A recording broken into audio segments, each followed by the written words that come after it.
All right. What's poppin', Tub Nation? Welcome to Tub Takes. This is a video podcast where we go over what's been making waves in the VGC scene.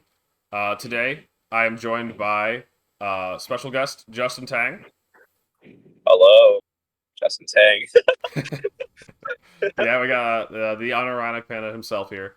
Yeah. We got Jeudy as well.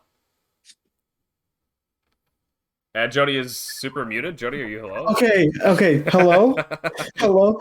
My mic just stopped working as soon as we went live, and I'm like, oh god, I gotta figure this out. But yes, hi guys. And we've got Nick as well. Nails, hey, how you doing? I don't have anything fun going on. I'm here. He's here. Well, I got tub takes going on. You've got some tub takes to provide for the people. The takes are tubbing. All right. Hopefully everything sounds good for the people at home. Yes, we will talk about Fissure, of course. Anyway.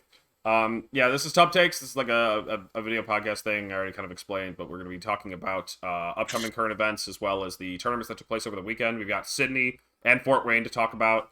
And we'll also be answering your questions. So if you have any questions for us, feel free to leave them in the Twitch chat. We'll keep an eye on that and make sure to get to the ones that sound cool. So make your questions sound cool. And then lastly, there's going to be uploaded on YouTube on Wednesday. So if you can't make it, if you can't stay for the whole stream, make sure to check it out on Audie's YouTube channel, CK49 on Wednesday. Let me see if I can do that YouTube command in the chat. There it is. Yeah. So if you want to catch the rest of it or the full thing, the VOD later, you can check it out at CK49 on YouTube. And with that, let's go ahead and launch into Tub Takes for today. So first bit of news to cover is just that, and this is relevant for you watching live today, is that the Hartford registration is coming up. That is going to be tomorrow at 8 Eastern. So if you're watching it live, what's that, Nick? Oh yeah, it's just like 24 hours from now, basically, a little less. Kind of insane. Yeah. So yeah, that's gonna be basically tomorrow. Sorry, just making sure that everything's working. And yeah. But yeah, feel free to cut the cam if that's causing issues. Yeah, no worries. Okay. Yeah.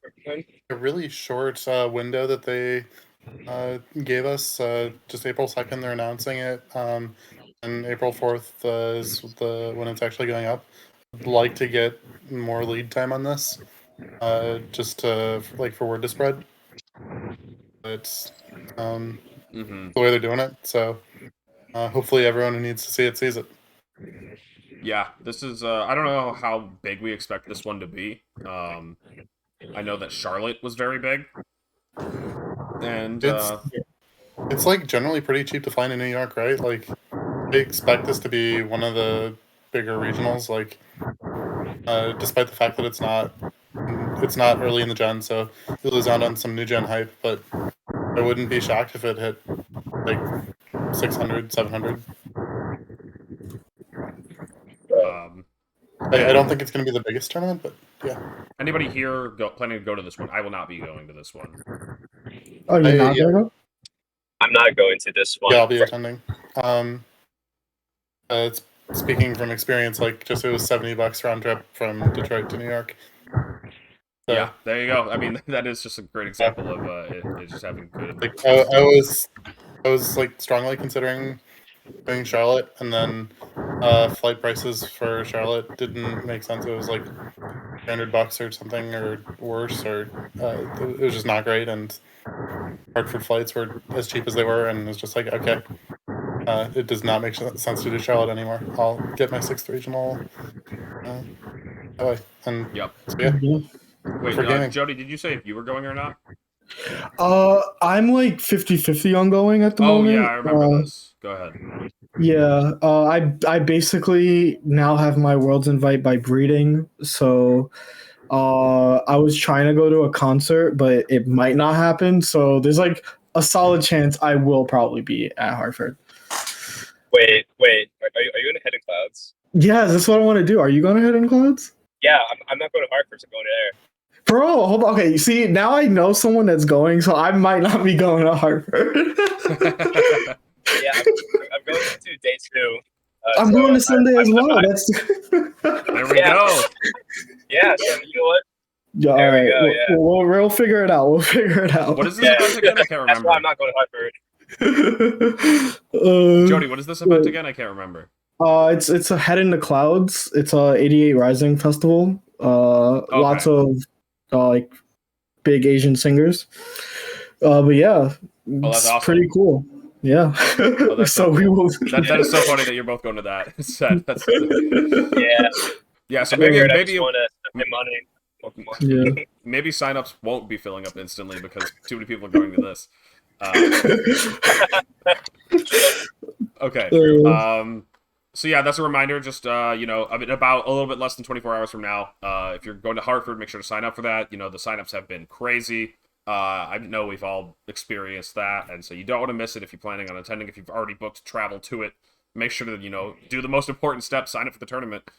And yeah, with that, let's move on to our next thing. We have the Global Challenge coming up, the first one. This actually got announced like last week, a little bit after. It got it got announced last week, just like I don't know, Wednesday or something after we'd already recorded for the week, and it's already coming up like this weekend. We're already like going to be competing in this. Like we didn't even have a single Tub Takes to talk about this. Like oh, here's what it is, and then another week we'll talk about, hey, it's coming up. No, it is here now. It came so fast.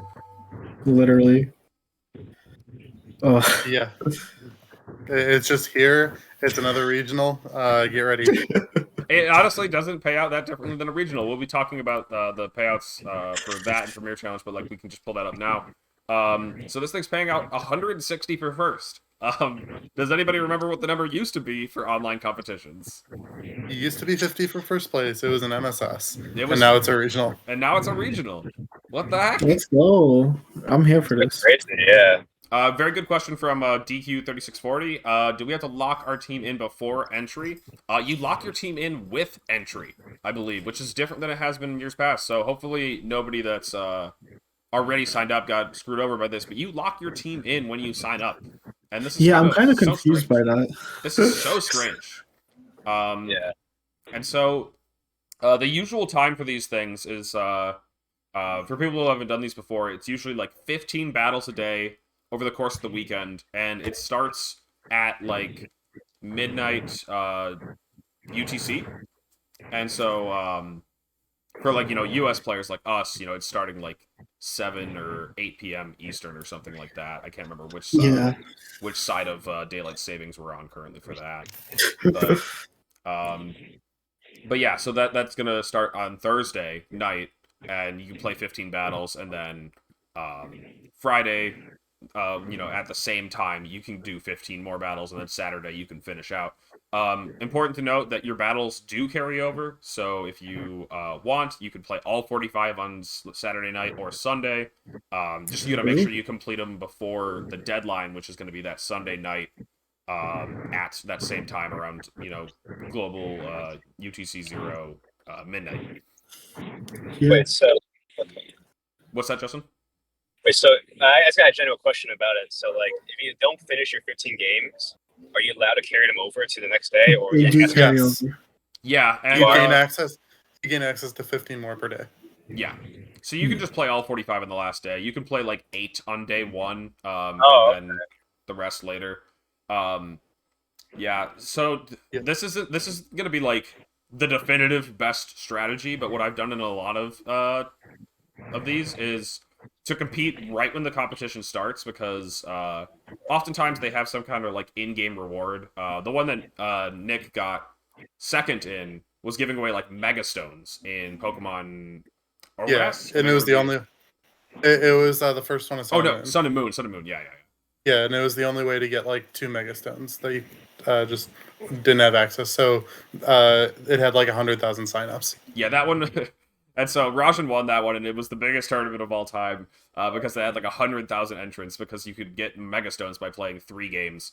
I don't know. This one probably gives out some similar type of in-game reward, and so oftentimes people will just like wait like until the tournament starts, play the minimum number of games. It might be one, it might be three, and those are the best times to get like your free wins. Just to play against people with their in-game teams, play against people who are not familiar with VGC, and then otherwise you want to play later. This is like generally how it's worked in past years, but the later you can play, the better. You want to make sure you have enough time to play all of your games, but essentially, if you let everybody else play their games, there's gonna be more people in the pool above you to kind of like. It's gonna inflate the ratings, and Yep. a player who's like 1550 on day one might be up to 1650 on day three, and that's just like extra points that you get for free from beating them, even if it's the same difficulty of battle, and that adds up and just maximizes your score. You have to be like fine with jamming 35 40 games on day three in a row, and like that you're not going to tilt, but if you're able to do that, then yeah, it's just most efficient to jam all your games on Sunday. Outside of the early couple. I think we got Semper in the chat. Yeah, no, it is better to play play later. It is better to play better. Just play good. Honestly, you can't lose if you just win. So because you want. I was gonna say the reason that you play later also is because the people who are playing later, because again, are not casuals, and they'll be already like in the 1600. So you'll be like at 1500 elo. It's like Showdown, right? Yeah. Where you'll be at like an elo, and you're playing people that are higher, and you get more points for winning. Whereas if you were the one higher, you get less points. So yeah, day one, bully the casuals, make them wish they never played. You'll see like a tweet on casual Pokemon Twitter, like, just played triple ruins. These guys suck. They use legendaries. Beat those guys day one. Beat them down. Take a little break. Get your points. Take their lunch money. Yeah. No, that is exactly the strategy that I like to implement. Is a couple of games on the first day, and then just a marathon towards the end. And it can be brutal. You could definitely slip in some games here and there on day 1, 2 if you don't feel like doing all of your games in one sitting. But yeah, sometimes I'll do you can knock out like 10 games on day 1, 10 games on day 2, 25 on day 3 is like very acceptable, and you don't lose much on jamming everything on Sunday if you do that instead. A couple of games being like, I think like making it to like the 1600. If it starts at 1500, making it to like 1600 rating. Yeah. Yeah. I like Nick's. I was gonna say to like change Nick's strategy for like how I do it is I play like 8 to 10 on that first day, or like what Jeudy said, reached about 1600, and then on I skip Friday entirely, and then Saturday when all of the games are available, I might play like 10 or so more. Go to bed, wake up, and do the rest like Sunday. But this is like very American time zone focused. My strategy. So because this is a global competition, keep in mind we're going to be playing against players from all around the world. We are going to be playing against players from Japan, I believe, right? So yeah, I guess we haven't really talked about the nature. I wish I had more stuff pulled up for this, so we're just going to kind of be rifling off the top of our heads, but. I guess now I have to plug Adi's video. Man, he mentioned that stupid thing. Adi made a video that was like him talking to players that have done well in these type of online competitions before. Back when we were still doing Players Cups. Here we go. I got the link. And back when we were still doing Players Cups, and you had to qualify for the Players Cup by playing in the online competition. Here, see, it's like Adi was here all along. He's still in the episode. Yeah. But back when you had to play in these online competitions to qualify for Players Cup, Adi made this video to help make sure that you can qualify, and a lot of these tips will apply. They basically just tell you how to do well in these online competitions, and it's not all cheese. This thing got announced, and I was definitely like what is the stupidest team I can run to? And everybody's like, Choice Scarf, Final Gambit, Annihilate next to Technician, Population Bomb, Mousehold, haha, they'll never see it coming. Stuff like that. But some of the best teams that have won these things have been like pretty standard teams. And so I think that you can't really go wrong. You can definitely run some cheese because this is closed team sheet best of one. But you can also just, take the team that you're most comfortable with, as long as it has at least a bit of offense to it, so your games don't take forever, and just go. I want to second that. People really underrate running, or they overrate running cheese in these types of tournaments. Running something solid that you're practiced on, and if you're going to USC that you want to get practice on for that tournament is, it's going to be good practice for UIC, and also just it's going to perform fine if the team is good. And if the team isn't good, then you should figure that out before UIC. Yeah, I think comfort's always key when it comes to like this stuff in general. So I do agree on that. And yeah, like you said, just practice for the future stuff is always nice. Something standard, but maybe with a little twist, like you said, it's closed team sheet. Surprise factor is always important, but if you go overboard, it's a little bit much. So yeah. Yeah, are you guys all here planning on playing it? I think Jeudy, you said you were gonna maybe stream it. Yeah, I am. Can we get the points payout? Like, what gets what? I know everyone's talking about the 150 CP. That's in the Billa tweet in the doc. Oh, okay. So yeah, it's 160 for first, 130 for second. Top 4 gets 100, and top 8 gets 80. It goes down to getting like 30 championship points for top 128. So I'm gonna bomb the IC. I'm gonna go 035. That's true. The goal. So true. All right, I'm caught up. That's really nice to know. That's a lot of points. Yes, it is a lot of points. The actual big question: do we know if these are region lock points? Is NA region going to get their own separate zone, or is this first place going to be for EU and NA? I don't know if that's been announced yet. The way it's worked in the past is that, like Japanese and Korea and I guess Singapore and Hong Kong and like all the TPC rating zones, they get taken out of our ratings because they're using this as like a qualifier for their nationals, and then everyone else just has the same CP pool. So if an American gets first, an Italian gets second, an Australian gets third, they're not all getting 160. They'll get like 160 and then etc. down, like 130 and then Okay. Only one person gets 160 championship points from this. Yeah, that makes sense. Thank you. Wait, I was reading something. Nick, you said that it is or isn't sorted by region. It's split between TPC and TPCI rating zones. Oh, that's what it so is. Like okay.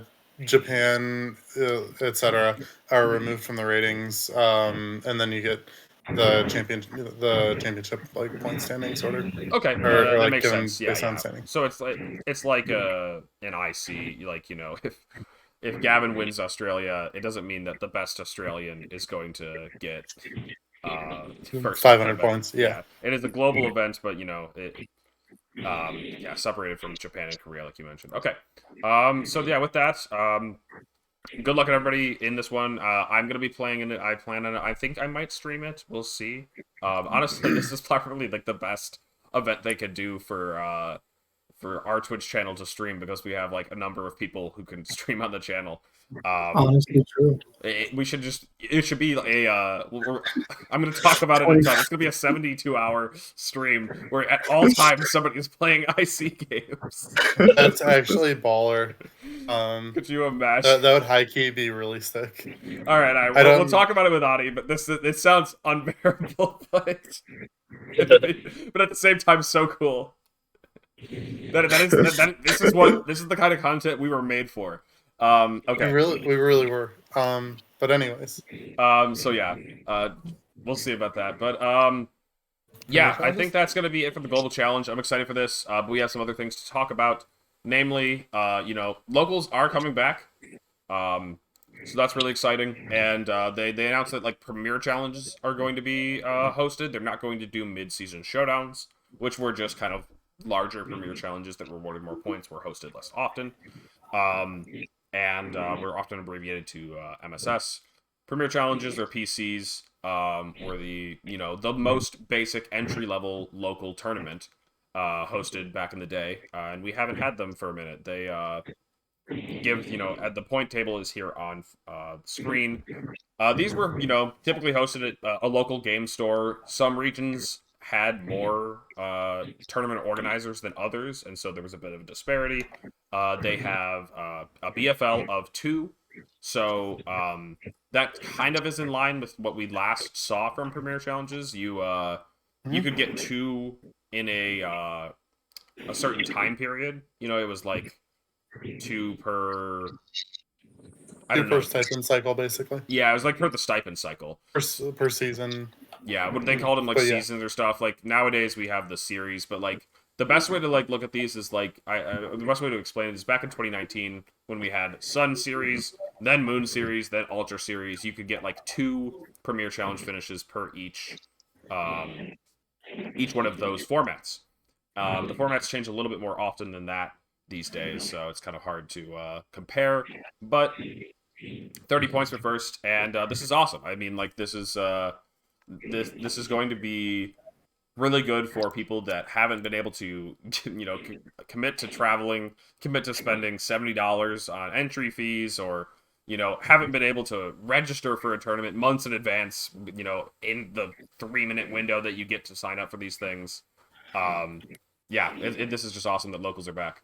Yeah, locals are dope. So glad they're back.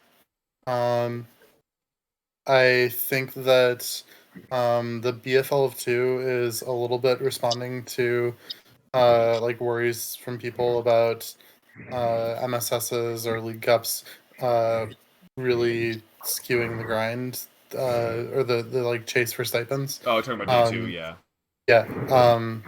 Which I mean, it's just been like a topic that's been on Twitter a lot. So, my take for this is that locals should not apply to day 2 or stipends. You still get to qualify for the World Championships by doing well at your local game store. It still matters, but you don't get sweaty nerds driving 4 hours to chase like cash payouts, which just like isn't the point of local tournaments. You're supposed to be you're supposed like that behavior is fine for regionals, but locals are supposed to be like local. I want to ask Justin about this because it's like super funny and just crazy. That you go to your first tournament, your first live, and you obviously won that at Knoxville, and that worked out really great for you. That's awesome. But Thank you. would you if they had locals, that probably would have been your entry to the scene. Like isn't that kind of just it's crazy to think like you could do what Justin does, which is just show up to your first tournament and win, but that's obviously not the ideal circumstance. Do you think you would have attended locals if they were around before Knoxville? Yeah, probably. Well, I mean, technically, before Knoxville, I went to a quote unquote like local for practice, or it was like some like game shop they had. Oh, like a grassroots. And they like hosted something. It ended up being like best of 1 when I went there, and I technically won that, but it was like best of 1, and it was kind of funny. And that was kind of my former practice. So like I like, but with these like actual locals coming back, I would definitely hit them up now. And back then I probably would have also done that too. So it's kind of cool. Sure. That is funny to think. Yeah, I didn't know that you had attended some kind of fun grassroots thing. Yeah.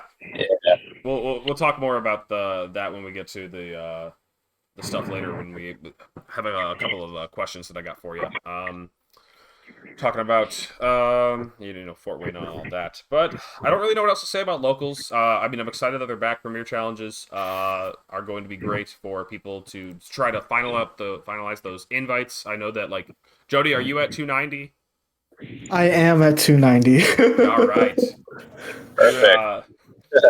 Do not pull the Ray Rizzo stop at 390 or whatever he did that one year. Oh my god, that was insane. Justin, do you know about that?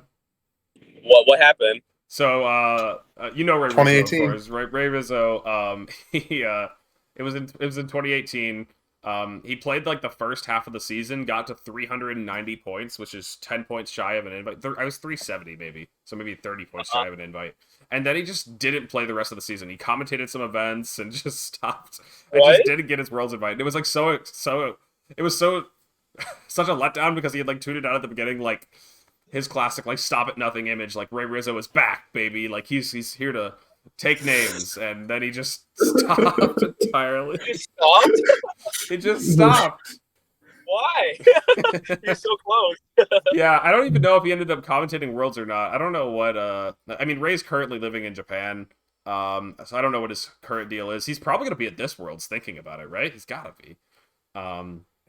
I think is he gonna try to qualify through their system? Their circuit hasn't even technically started yet. You know, it's gonna be like a series of online competitions. I wonder if Rail ended up playing in that. Okay, wait, hold on. I saw a couple of questions that I wanted to answer from the chat. Deltron Z asked, say you're from a nowhere zone in Atlantic, Canada, and you have no close locals. Are you supposed to find a way to organize it yourself? Well, the problem with that is I don't think you can play in your own tournaments. So I think what you would have to do is probably the best way to do that is probably to go to a local game store or something that seems like it would be they'd be interested in doing it, and talk to them about and see if you can get enough people to generate interest in hosting locals, I guess, and then yeah, I don't know, just like talk to them about potentially going through the process of becoming a tournament organizer for the Pokemon tournaments, because I don't think just any person can do it. You have to go through a little bit of like a not like an application, but I don't know.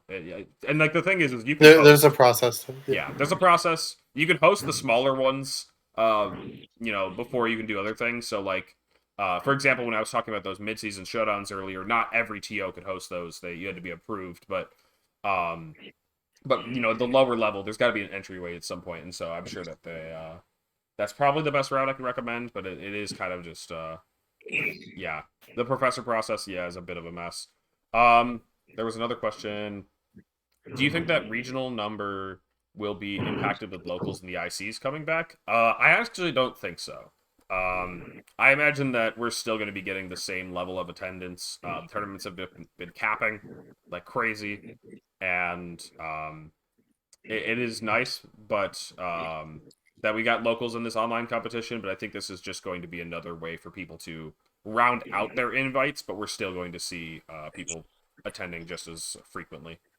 And then lastly, I think there's a small number of people who are going to their first event and only just wanted the novelty of going to a Pokemon tournament, or they just wanted to try it out, and they would have also achieved that by going to a local.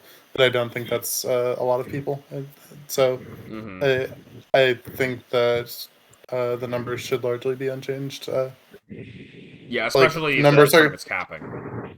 Yeah, numbers are going to fall off a little bit, just as the gen progresses, and we're going to start getting into that soon. But we're talking a few percentage points.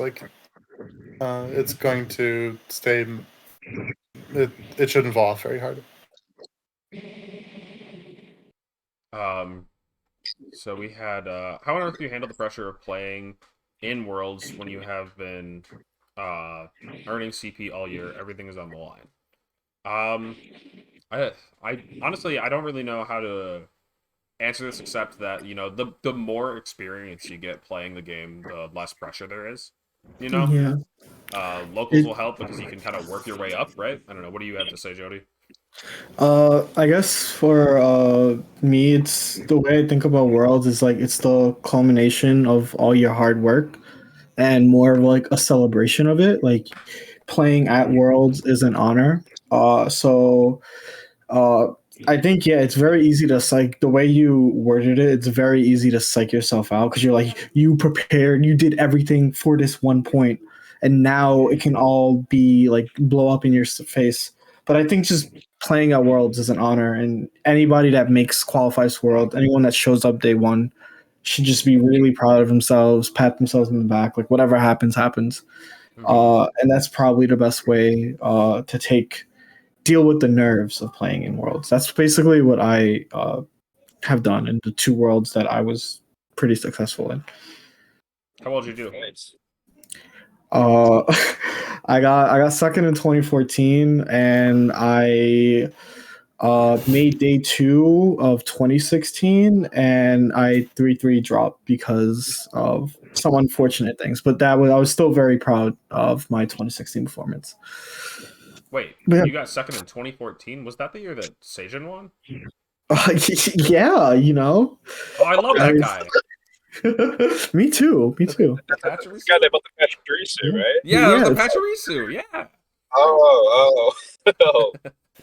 Pachirisu won Worlds? That's crazy.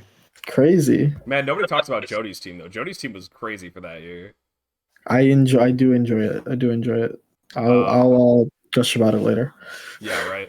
Okay, let's keep things moving. Let's talk about I think now we're moving on towards talking about the actual events that took place over the weekend.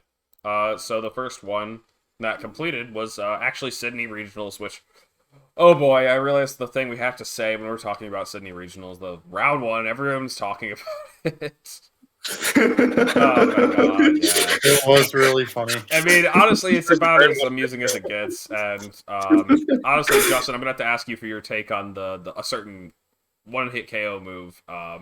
But so let's really quick. This one had 190 Masters players in Sydney Regionals. In Sydney, Australia. It was, of course, Regulation C, and I believe they played 8 rounds with a top 8. They did not have a day 2 Swiss or anything like that. They didn't hit the numbers for that. So, and it was also streamed and commentated by Henry Rich and Paul Amity. So go check that out if you want to see some high-level Regulation C games. Unfortunately, and I do want to mention this right now at the top, we do not have teams to talk about for this one. They have not posted the Arcanine lists or anything like that, so we can just kind of look at the 6 and make some assumptions, talk about things, but otherwise... nice 6. Cool 6. Yeah, like that honestly, we're in a very, blessed era for content reasons, because we can just, oh, wow, they made these decisions here, here, and here. They just dropped a list. Oh, okay, wow, okay. I'll have to see if somebody if somebody wants to drop a link for that. Hopefully the bot doesn't ban you. The bot has been banning people with links, so maybe don't post a link, because I feel like you're gonna get banned. But I gotta ask Audie how to fix this bot. Shoot me a DM on Twitter. DM Nails or something. If we can get that link, I'll get that on stream. And Nails, drop it in our Discord group chat here. Yeah, we'll get it there on Arcanine's Twitter. Nice.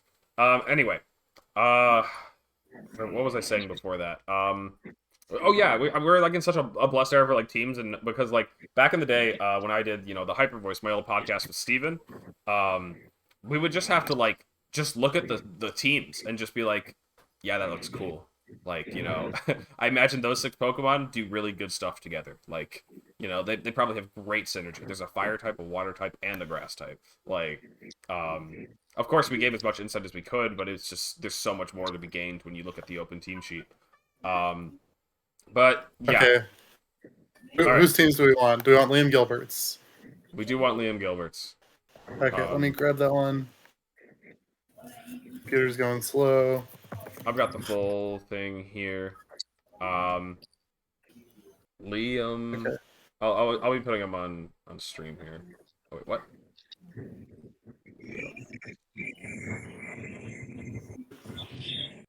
Liam Gilbert. There we go. I'll drop that in my chat here. And yeah, sure enough, we see the tournament was won by Palafin, Chenpao, Amoonguss, and Fluttermane. Huh. Wow! Whoa!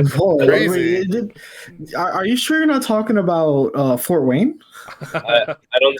Those mods are really cool, though. I mean, those are some pretty good mons. I gotta say, I think a couple of things are different.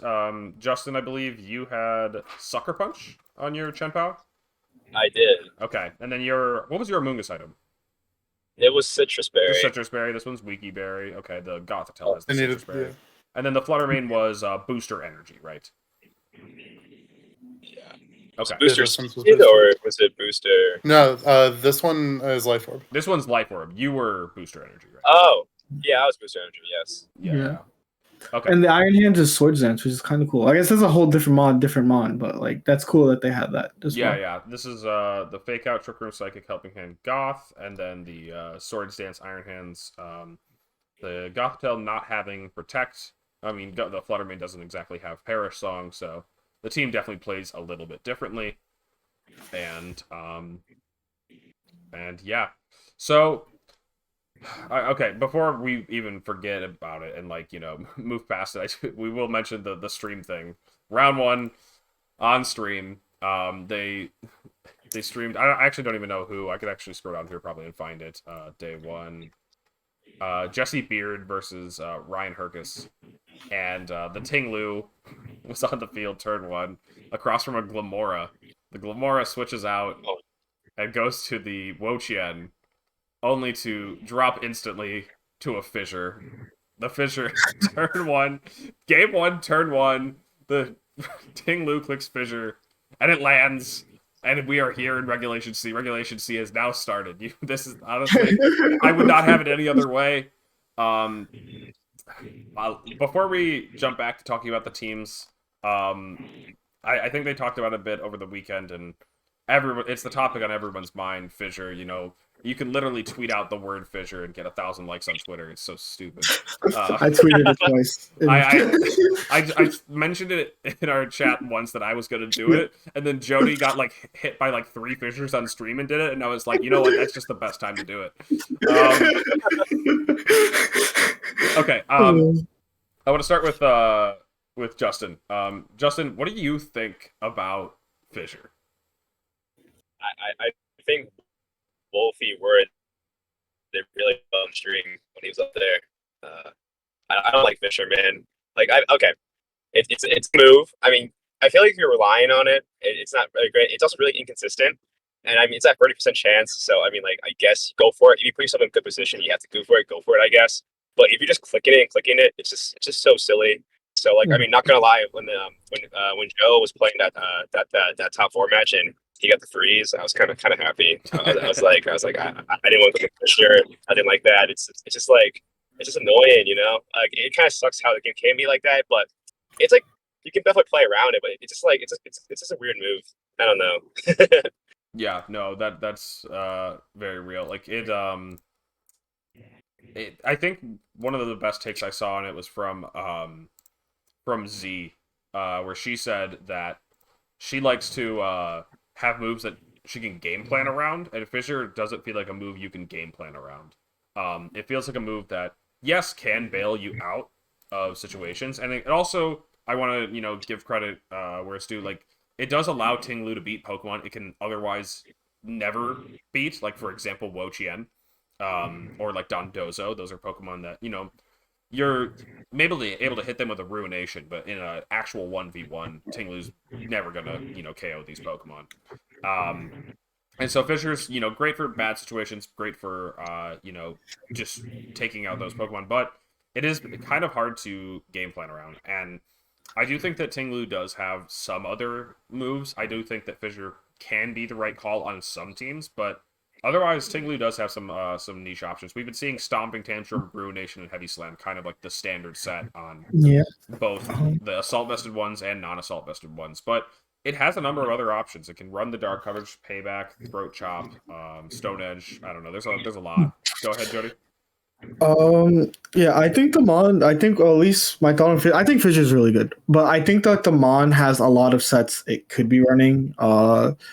Like, you know, Nails is going to probably talk about it, but Nails ran Stealth Rocks. It's a great success. There was a lot of other ones that just like wanted Protect and didn't have room for that, and Protect is also just very strong to have on it if you're not AV.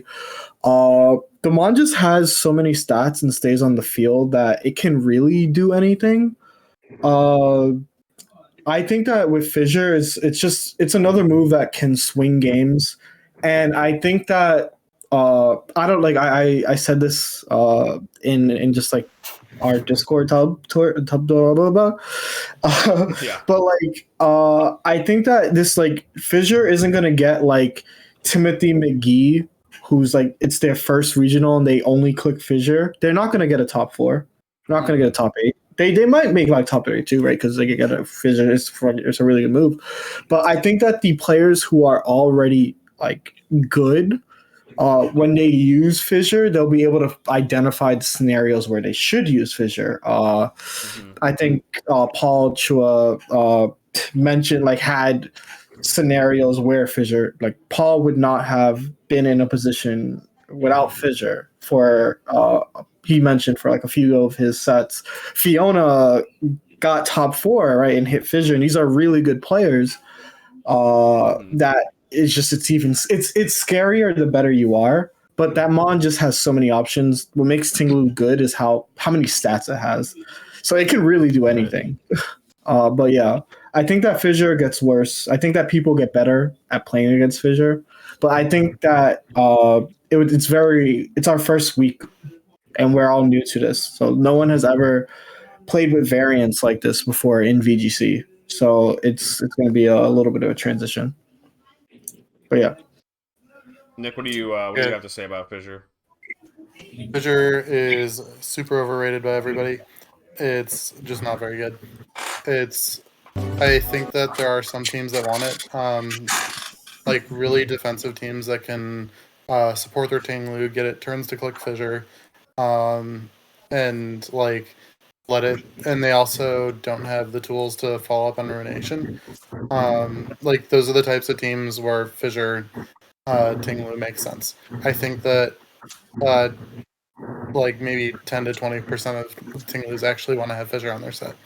The rest of them get more value out of any of the other moves that it can run. Protect is amazing on the guy. I think people overrate Assault Vest as well. And just running like Leftovers or Lumberry was on mine. I thought it was really good. Goggles is good. There's just a lot of items other than Assault Vest that you can run on it. And even for Assault Vest Tinglu, you have Ruination, Tantrum, Heavy Slam as the 3 moves that you're not really allowed to cut. And then Payback's really good. Earthquake's really good. Stone Edge is solid. Sand Tomb is, I want to test it more. It might be really good.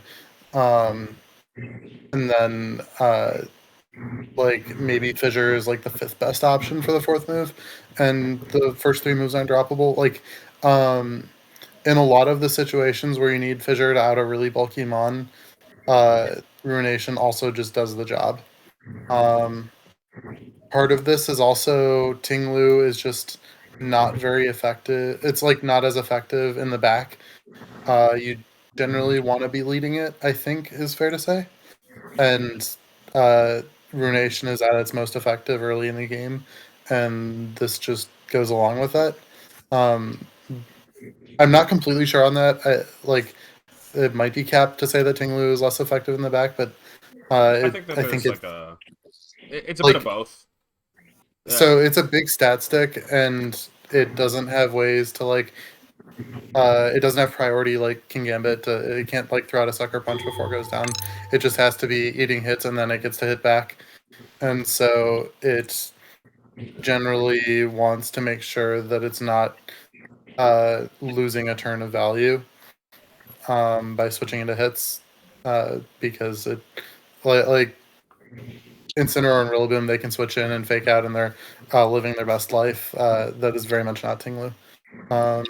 Yeah, I think that Vessel of Ruin is an ability that can be a good thing to switch in, you know, if you want to reduce a special attack. But the thing is the move that you want to be reducing most often is, you know, like the Flutter Mane attacks, occasionally the Chi-Yu attacks, and yeah, I can switch in to protect its friends, but it's also pretty good at dealing with those Pokemon, stopping Tantrum, hitting Chi-Yu for big damage, and Heavy Slam doing big damage into the Flutter Mane. However, it can't exactly do those things on switch in.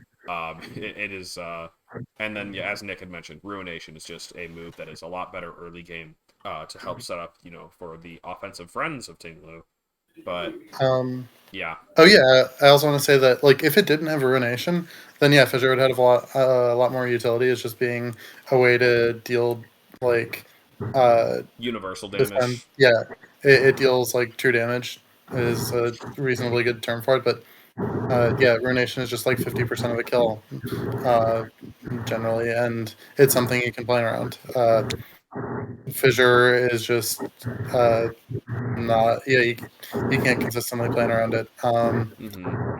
Stomp like it doubles the damage of Stomping Tantrum, but your opponent at least sometimes can just double protect on it or like Switch out or switch whatever. out to it or um, like just there's a decent amount of counterplay to the double damage tantrum, and it's just not very consistent. So Even the double damage stomping tantrum isn't very consistent to get off without even getting into the like Fissure accuracy consistency stuff. we have a question in the chat. How is Justin still on the road home? When did the bro leave Fort Wayne? We're stuck in like Pennsylvania now, I think. Yeah, we're still in Pennsylvania. Still en route. Yeah, en route. En route. Nick, one thing I wanted to mention about Fissure, or the last thing I wanted to mention about Fissure was, didn't you get asked about it when you were getting interviewed after your match? Yeah, no, I gave most of the same spiel already. It's like, it's just funny. I was just curious because I stream. pulled it up on stream. I'm not going to play it or anything. I just wanted to give a shout out to some tubbers that made it onto the stream this weekend. Nails was there giving his takes after he won his match on stream over Alberto, and then also Adi made it onto the stream onto the couch before they started the matches on day 2, which was really cool. They got Adi and Kyle Livinghouse there. And just kind of talking about Regulation C, about the meta, about Fissure as well, of course, because it's just the hot topic. But yeah, that was just really cool. Okay, so let's keep talking about some of these teams. Let's move on to some of the other teams in Sydney. We have Sam Pandelis, the runner-up, was running a team of Tinglu, Amoongus, Arcanine, Palafin. That's crazy. Or no, yeah, Fluttermane, Amoongus, Arcanine, Palafin, Tinglu, Roaring Moon. Yeah, that's a pretty crazy core, I gotta say. Firewater, Grass, Fluttermane. That sounds pretty good. I should try that. I really like the top 4. The top 4 is really nice. Oh no, let me go look at top 4. The top 4 ones. I meant there. Oh, the first I four thought you meant there was a team in top 4. I was like, I looked down and like there is a team that's like pretty close to yours as well. That's also pretty good. Yeah, right. Yeah, no, those 4 Pokemon are just crazy. I think a lot of it's becoming more and more apparent every tournament that this Palafin Pokemon is actually pretty good.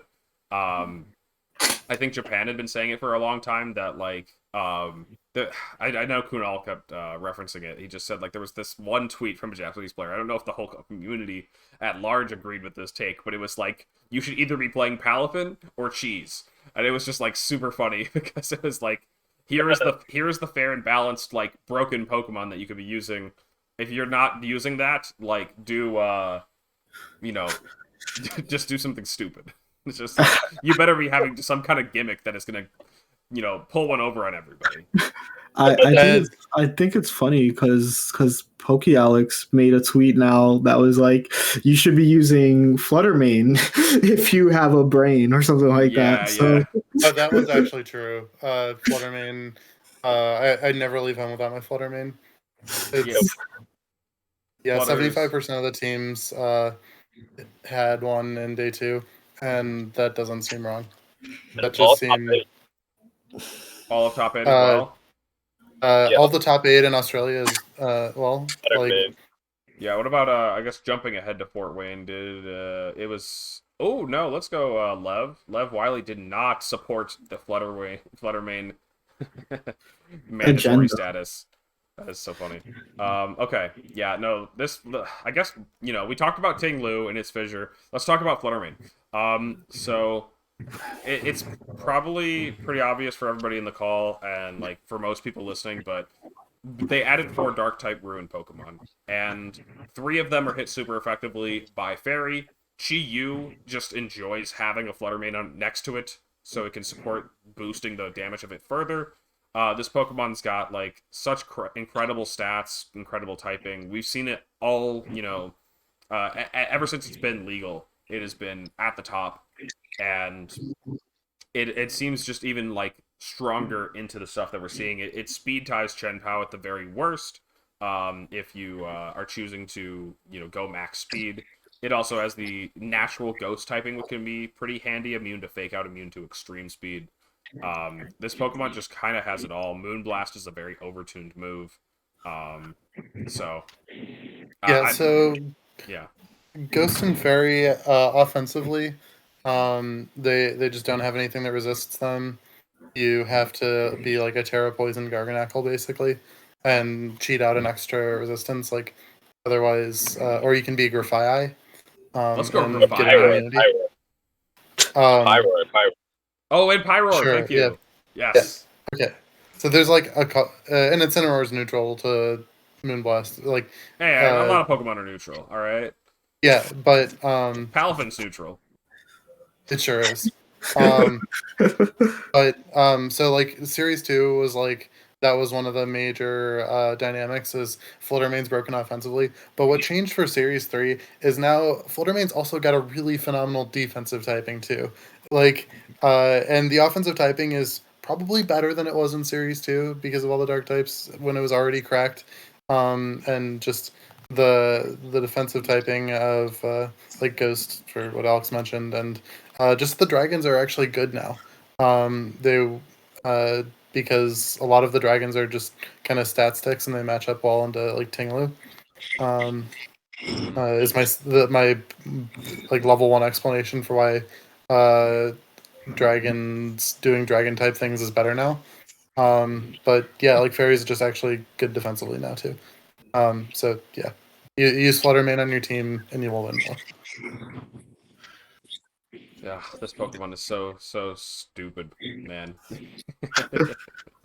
Okay. So yeah, we were looking at Sam's team, and it's got Salt Vesting Lu, it's got the Dragon Dance Roaring Moon. Roaring Moon has definitely fallen off a bit going into this series, mainly because of the competition for a dark type slot is being competed for by the other Ruin Pokemon.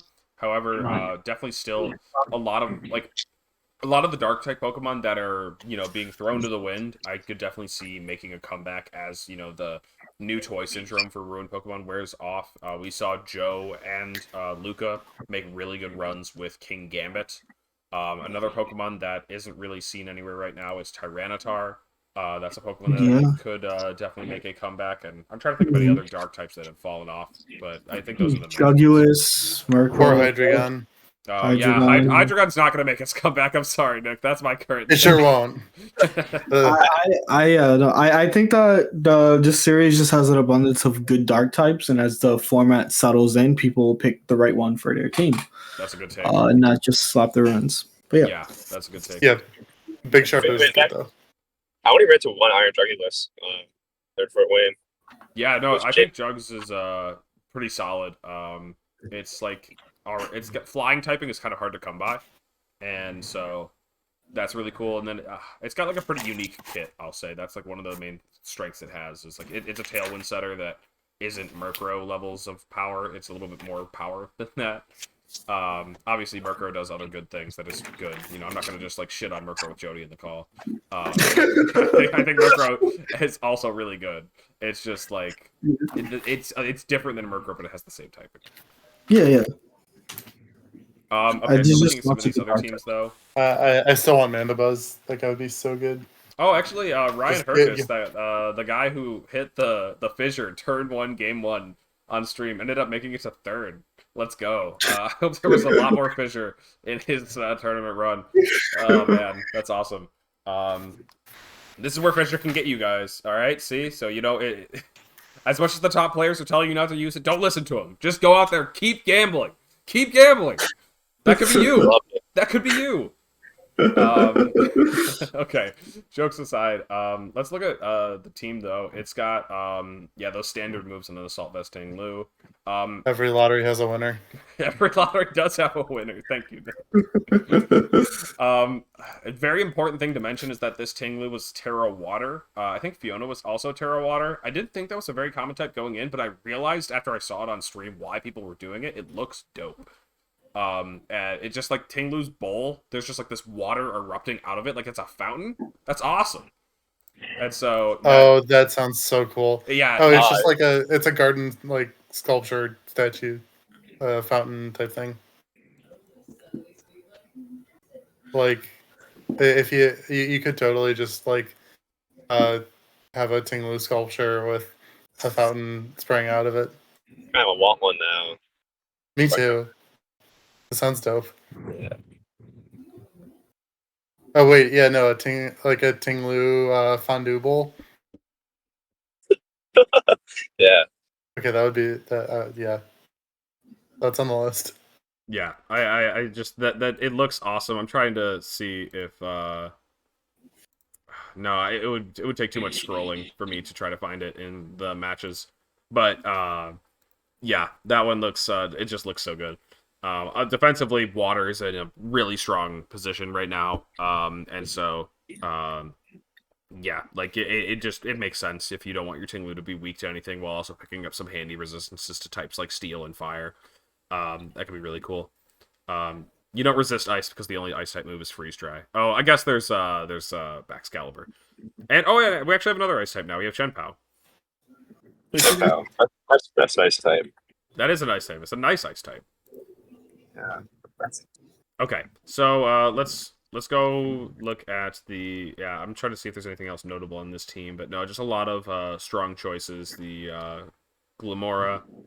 And then we have let's look at this last top 4 team and then move on, because a lot of these teams do look like just not like similar, but like they have a lot of just good Pokemon that I don't need to like prod too much. And if people want, like, I'm sure that Victory Road will have the teams in there in a couple of days.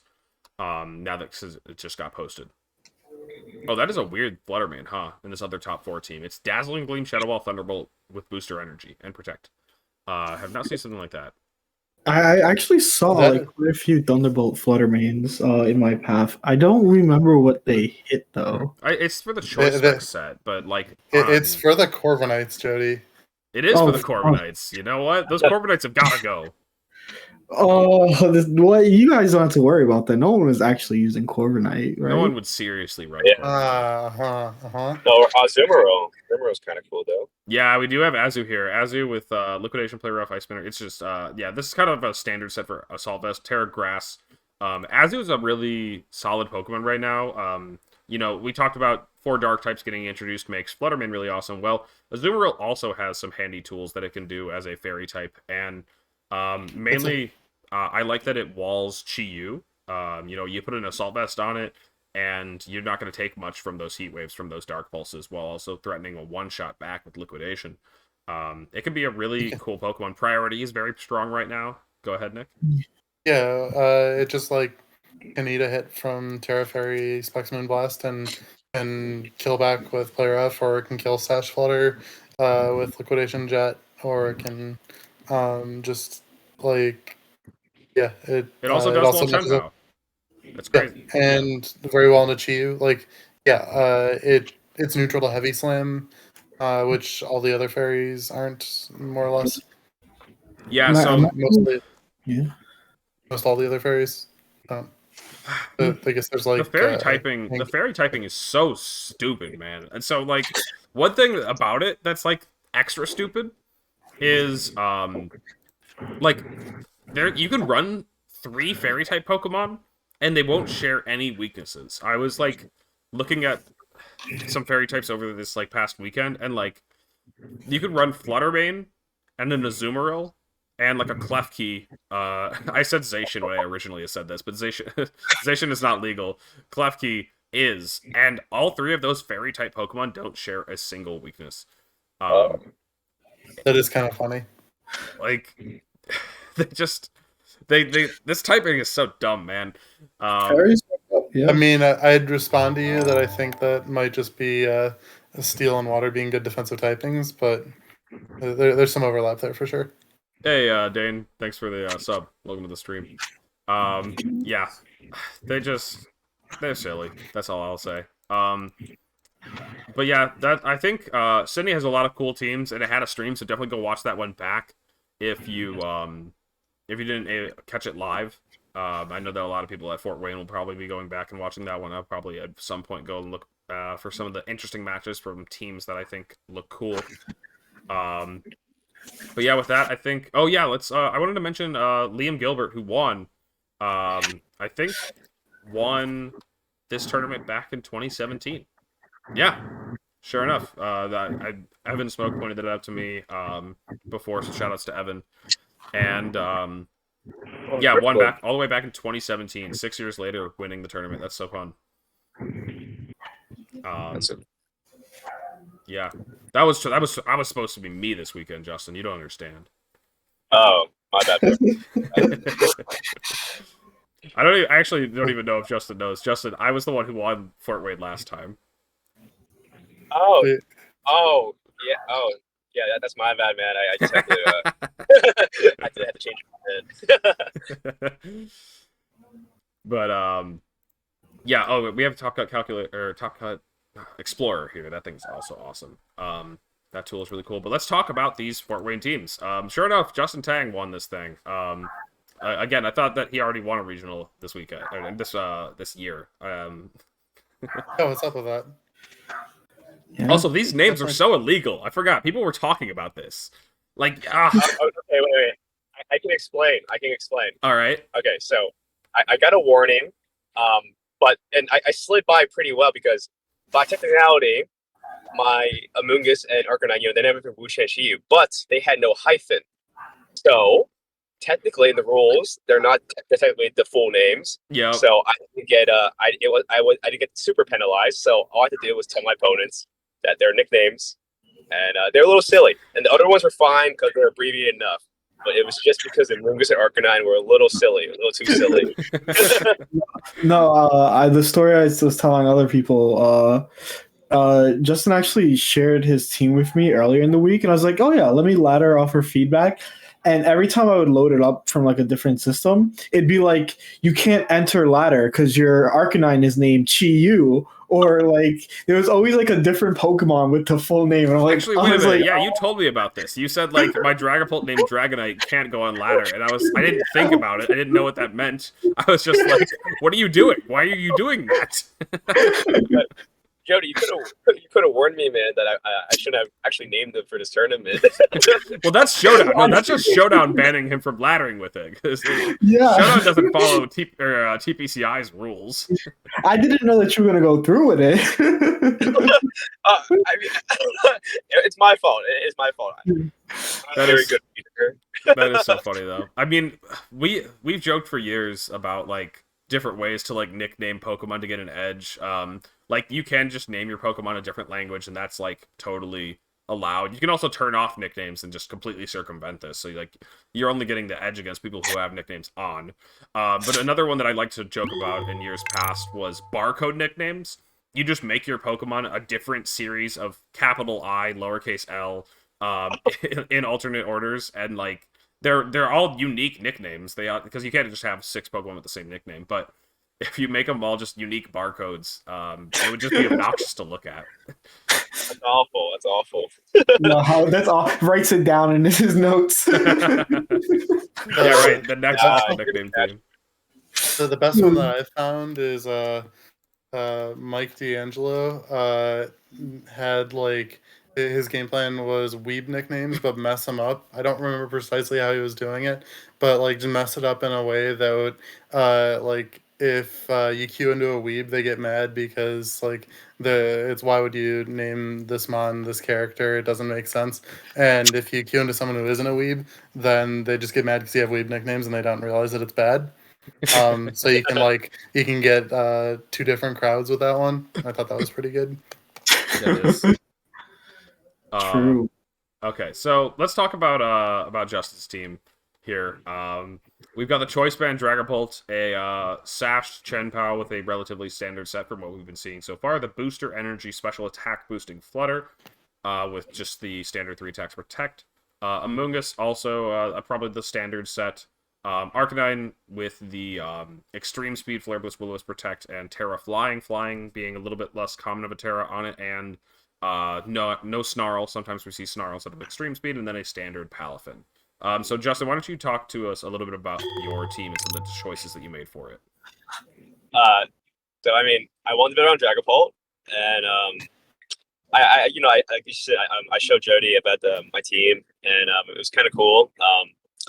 It was good to practice for the most part, and then I brought it to the tournament, and it was like, I'm not gonna lie, it was kind of garbage. Like the first day, it like came. I brought it 3 times the first day, and like my 4th round, I had it. It just like I left myself in darts, and I auto lost because they had like Flutter, and I forgot to bring the Flutter switch in, and I was like, all right, this one's garbage. Yeah. I didn't bring it at all till like day 2, and I actually brought it 3 times day 2. I brought it versus Thomas. He got top 7, and it actually did okay. It actually did something, and I also brought it versus Nate, and then of course Nails, and it actually ended up. I was actually really happy to be able to actually use it and stream it. It was pretty fun. And then the Chien-Pao stuff is just not Jackpot's really standard, and the other 4 good stuff is pretty standard too. And the team just kind of worked, and I'm happy with that. But that was kind of the game plan. I just want to use Dragapult, and it was kind of silly, and it ended up kind of working. It's also kind of bad, but it's good. If that makes any sense. I'm sure it helped that you were playing with some Pokemon that you were very familiar with. You had that, Fluttermane, Arcanine, Amoonguss, Palafin. Those 4 just work really well together. And also, I just read that Chien-Pao is really nice.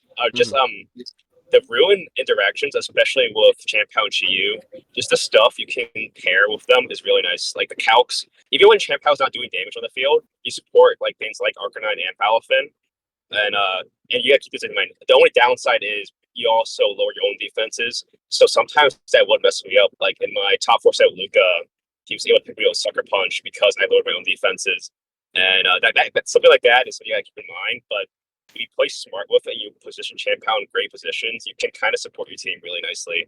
And that's why it's good versus with Dragapult and your 2 other physical attackers, Arcanine and Palafin. It's pretty strong. So, one thing I wanted to ask about the Dragapult is I've definitely seen people run this Choice Band Dragapult with the Chien-Pao, and it is a really cool thing. But what stands out to me is that they were all Terra Dragon. They all just wanted darts to do as much damage as possible. And when I saw that you were using Steel, that just made so much sense. What led you to just choose that? Terra Steel, I Yotam, he helped me build around this. I mean, he gave the idea, and I just kind of made the EVs. So I mean, it's literally just outspeed bundle, and just you're fast, you're really fast, you're faster than your format basically if they're not scarved. And Terra Steel is a great defensive typing. You get rid of your fairy weakness, and you can do really a Terra Steel blast. You can blast fairy types, and with Flutter they kind of be really careful because they either protect versus you, but you also have to turn to Phantom Force. So there's a lot of mind games you can do with Terra Blasts because they don't know if you're Terra right away or not, and it's kind of cool you can do. And yeah, that's kind of the deep behind Terra Steel. It's just good defensively, and also pretty good offensively versus the fairies. So yeah. I just posted an image in Discord. Did you see this image? I saw it on Reddit. It's so stupid. I have not, but I've seen people be making memes with this. I saw a meme on Twitter, and they made apology form, and it was and it's something Polt. It had this. It's I didn't prep for Polt, and it was I thought that was kind of funny. I know the apology form one. I'm sorry, Dragapult. I didn't realize you were the goat. I won't make that mistake again. Yeah, this one is just so funny. Electrode Okoing the Dragapult, man. Shout out to the person who put the extra effort into this meme. But yeah, Dragapult just really cool. And Yeah, that Terra Steel allowing it to just stick around and do already solid damage with Choice Band and Dragon Darts and potential Sword of Ruin as well. Yeah, I think that it just goes to show that, defensive Terras on offensive Pokemon can still be really strong. We see, you have Ghost Terra on your bundle here, and yeah, it just sometimes it's just about buying those extra turns to get off 2 attacks as opposed to just 1 boosted attack can be really game changing. Yeah, it's pretty nice. And speaking of the defensive terrors, like the Arcanine, I mean, it's terrifying. If you mentioned earlier, it's kind of nice. People might be thinking it's for the Fissure stuff, but I mean, I guess Fissure can be annoying, but it was actually really nice versus like Scarf Tusk, like with like game versus Thomas. The second time we played, he locked us up to Headlong Rush because he had to kill my other Mon, and I was able to Terra Flying, and I was like at 3 HP, and he was able to touch me. So I think that's kind of funny.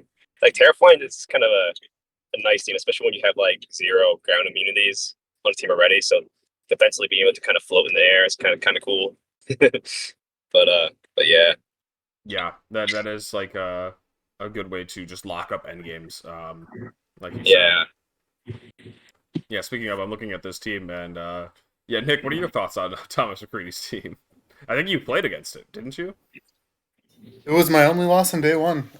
I think that it's just a really good adaptation for Series 3. The James Knight was really annoying to deal with. I think he did a really good job of it.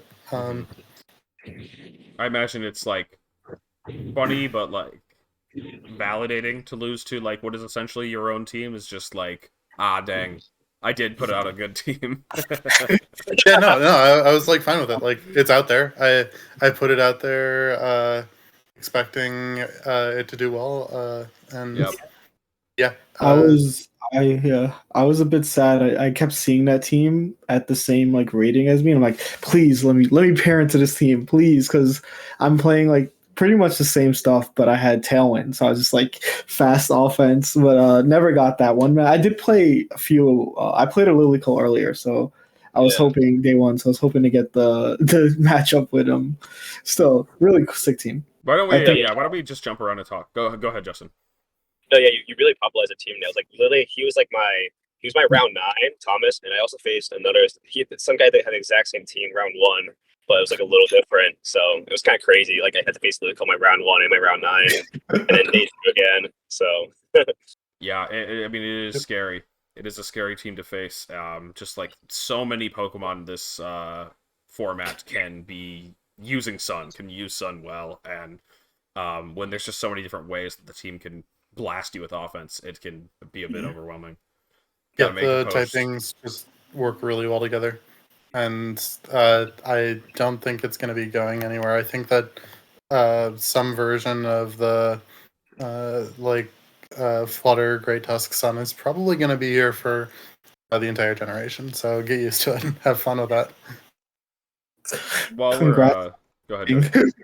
No, so just congrats on cooking like just a really solid team archetype. Honestly, like it's just that they printed broken stuff in the game. I can't take full credit for it. I put the pieces together. But yeah, Nick like built the Lego set. He did not make the Legos. Yeah, I really just did kind of put the Legos together. Like Fairy and ground coverage just broken together. Yep. Yeah. Speaking of Fairy and ground coverage, let's talk about the teams that we have here represented in the call. Jeudy, you ended up getting top 16 here, 15th place with a record of 10-4. And you had Corviknight, Brute Bonnet, Great Tusk, Fluttermane, Murkrow, and Chi-Yu. Yeah. So last week I used Lilycole. This week I was just like, I want mons that deal damage and I don't have to worry about because it's hard to calc for big damage. So that was the goal. So I took the parts that were strong and did big damage, which was the Tusk Flutter. I paired it with Chi-Yu, put the Murkrow as the Sunny Day user. Had some cool things like the Corviknight, added another mon that abuses Sun, and just was hyper offensing my way through the tournament. It was very fun. It was very fun. So I like I like the Brute Bonnet on this type of team because it bullies Tinglu, and that's like a problem that a lot of those teams have. And so like just it does too much damage to it, and it also spores it. And I think that's a good touch. This team was crazy, man. Yeah, we did play. Right? You were my only loss. Both neutral teams, but I knew he was cooking with Sun, but like he made some changes. So when we played and that corpse set, the choice band Corviknight, like when I saw it, I was like, what is he cooking? Like, what is this? I was so confused. And it made sense, but I was so shook to see it, and I was like, wait, this thing's actually kind of scary. A few KOs are set too. Yeah, I know. It did get some KOs, and I'm like, oh my god, this is strong. Oh man, it was super scary, but it was a really well built team. I'm glad you did it. Yeah. I think there was actually quite a few players that ended up using Murkrow, Chiyu, Flutter, Tusk throughout the top 32. I know one got 17th, so I think that that's like another type of team that will be used a lot too. After top takes, I'll be like giving a more in-depth review. Just don't want to like gush about my team right now too. And there's also other people here that have sick teams that also did really good, like Nails. That's true. Yeah, I'll mention the plug here, and we'll plug it again at the end. But Jeudy's gonna be streaming after this, and we're probably gonna throw the raid towards him. So if you want to see him talk more about that team and maybe play a bit with it, I don't know what you're planning for your stream, but just a team report. Team report. Okay, yeah. If you want to, listen to Jeudy talk, that guy's pretty cool. I would definitely go check that out after this. All right, let's talk about Nails' team. Nails, you ended up making it to the top 8 before getting eliminated by, I think, Justin. I don't know why he would do that. That's so rude. Well, I mean, I didn't want to do it, bro. I didn't want you to do it either. I'm being real. I mean, yeah, it was nice to have the Knoxville run back, but yeah. Right. I mean, well, I think Nails was gonna knock you out if you didn't knock him out. Yeah, that's a problem. I did have that in mind. So man, that is so complicated. It really is a hard situation. I'm sorry that you were. It really is. Yeah, I can't truly fault you. All right, Nick, go ahead and walk us through this team. A lot of people. Hold on. I want to start with the quote I think you had from like your round 1 opponent, who said something like, "I didn't understand it when I looked at the team sheet, but then when you played the game, it made sense." Is that what they said? Yeah. That was that's a great way to describe this. What is this? What is this move on Tinglu? What does it do? So I'm claiming that I'm the first person to cut a Masters regional or higher event with Stealth Rock. I don't know that I am for sure, but it seems like it would have just been in the lore, the community like mind, and someone would have called me out on it. So I'm claiming it. So when you switch in after Stealth Rock has been set up, you take 1/8 of your health bar. If you're weak to it, then you take 1/4 of your health bar, and if you're double weak to it, like Talonflame and Volk, you take 1/2 of your health bar. And important to note, the resistances also apply. Yeah. So it breaks focus sashes. It dips down Archon. It takes 1/64th. It's 1/64th? Is that even a number? Yeah, it's like 1%. Or no, it breaks the sash. No, sorry, no, it's 1/32nd. It takes like 3%. It's true, Jeudy. All it takes is one HP to break sash. It breaks sashes. So you can like kind of just get these games where like the turns are less valuable. There's like just less stuff going on at a point in the game where you're setting up rocks, and then the sash you broke on the Backmon is like game winning just because they take one hit and you can just like preload that damage in, and it's good. And the Mons generally do pretty well into the more offensive Mons. Like the general way you play the team is you like there you can definitely mess with it and bring different modes, but Tinglu, Dozo in the lead, and then one of the offensive pairings in the back. Like Flutter Goldie is probably the most common one. And you set up Stealth Rock, you start spamming Yawn, you force them to pivot around, and then you just kind of keep chipping them down and keep spamming Yawn, like destabilize their board. And after you've done that for a little while, your front guys are starting to get worn down, and you can then bring in the offense mode, and their team is like chipped, and they don't have sashes to stop you, and you just kind of blow them up, and that's how you do it. Yeah, it was really awesome. I mean, I was watching, Nick all through the building process of this, and I'm just like, yeah, no, this makes a lot of sense. I ended up running Stealth Rocks myself at the tournament just because I think that it's a really cool move into a format that has a lot of rock weak Pokemon, but it can be sometimes hard to fit that rock type Pokemon on your team. Because the damage that can, I mean, like, rock has so many natural weaknesses. There's plenty of water type Pokemon, plenty of fighting type coverage, ground coverage.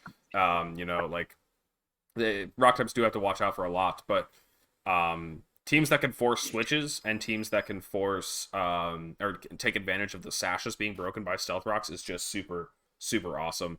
And yeah, it's just like this really underexplored move. And when we were talking about Fissure Ting Lu, it's just like, why would you take a 30% chance to do 100% to one Pokemon when you could take a 100% chance to do 12 to a couple of them? And like, it just is so much easier to game plan around. Something that I was trying to do with my team, I obviously didn't make a very deep run. I went like 4-3 drop, but something that you can do really well into teams like that use Arcanine is just set up Stealth Rocks, and if Arcanine is like giving you trouble by pivoting in and out, setting up so many Intimidates, you can just say, well, all right, you can do that for 25% HP every single time. And that applies to anything else that's rock weak. If Dragonite needs to keep switching out to relock its choice band, if Chen Pao wants to get off the field and come back, it's taking 25%. There's so many rock weaks. Yeah, and Dozo is fat enough that it just yawns you, and you're not allowed to fall asleep against it because then you'll just die in your sleep, and your partner can get 2v1'd, and it just is really good at destabilizing the board. I'm gonna post a report on it. But I guess I'll just mention that Stealth Rock has historically never been good in VGC because the games end too quickly. 4v4 is not enough. There's just like not enough time for it. It's been fine in battle spot singles, to my understanding. 3v3 singles. And DOU also, you can just get them up, and like Stealth Rock and Spikes are both very good in that format. But VGC, just the games have not been slow enough until now. Series 3, I can say with like pretty good confidence is the first time it's ever been viable. Mm-hmm. It's just really cool to have the options to slow down the game with Pokemon with such bulk like Dondozo and Ting Lu, and then also just so many Rock Weeks and so many Sashes being used in the format that it's just kind of found its perfect sweet spot. And I think if a number of those things, or even a couple of them, just changed, you probably wouldn't be able to fit Stealth Rocks on the guy. But where we're at now, it's a really cool spot.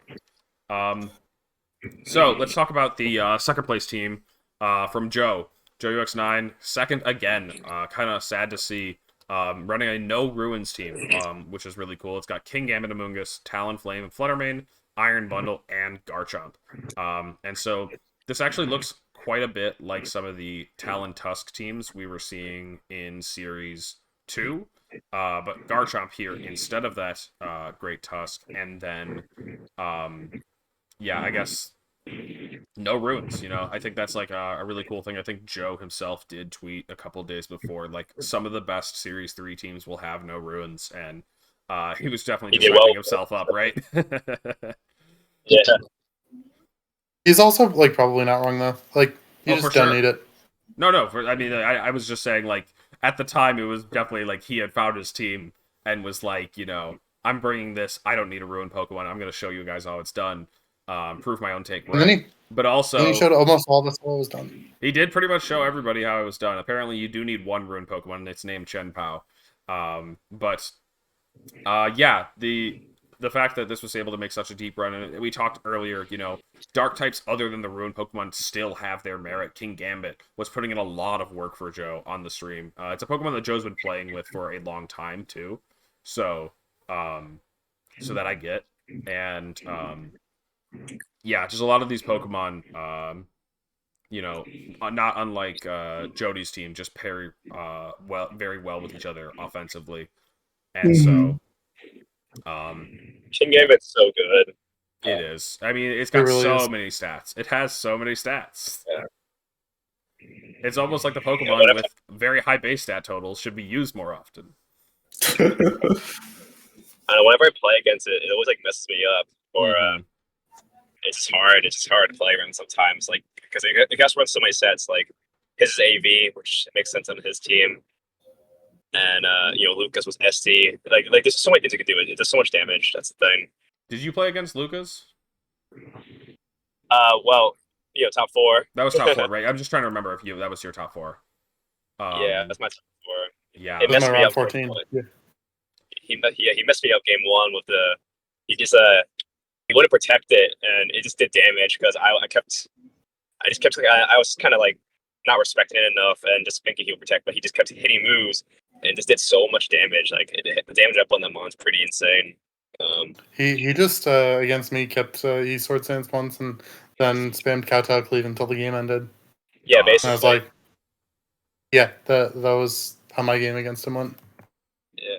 And you were like, I guess you're allowed to do that. I didn't think you were supposed to be, but you can. This set is like something that Luca used last weekend in a different format, and Luca went with comfort, and I respect the hell out of that. Super dark boosting, no coverage, no nothing. I am here to hit you with exactly one type, and it's Black Glasses, Terra Dark, Kowtow Cleave at +2 or 3 or 4, and it just does so much. I love it. It's Howl Arcanine. Yeah. Howl Defiant. This mon is not just stopping at +2. Yeah, no, it's insane.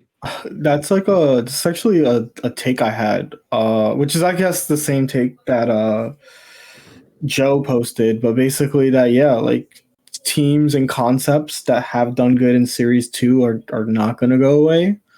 So it was really cool to see 2 people who did amazing in the last Series 2 tournament come back and repeat their success. But and like with very similar things, and I feel like that's gonna continue. We haven't seen the Talon Tusk players. I'm sure that's still really good. And like just general things that have done good, I expect to see back because the format like added 4 dark types and like some things have changed, but overall they're still good. Like even Alberto is running the Alberto team, right? I think yeah. Alberto did adapt to running a ruin though. He's got the Chiyu. That is true. Yeah, he did just take his water type. Well, no, his bundle's still a bundle. But the Chiyu is what used to be the Volcarona. Just hit the upgrade button. Hit the upgrade button. Upgrade. He actually said he didn't like the Chiyu when I upgraded him. I definitely have a bit more insight into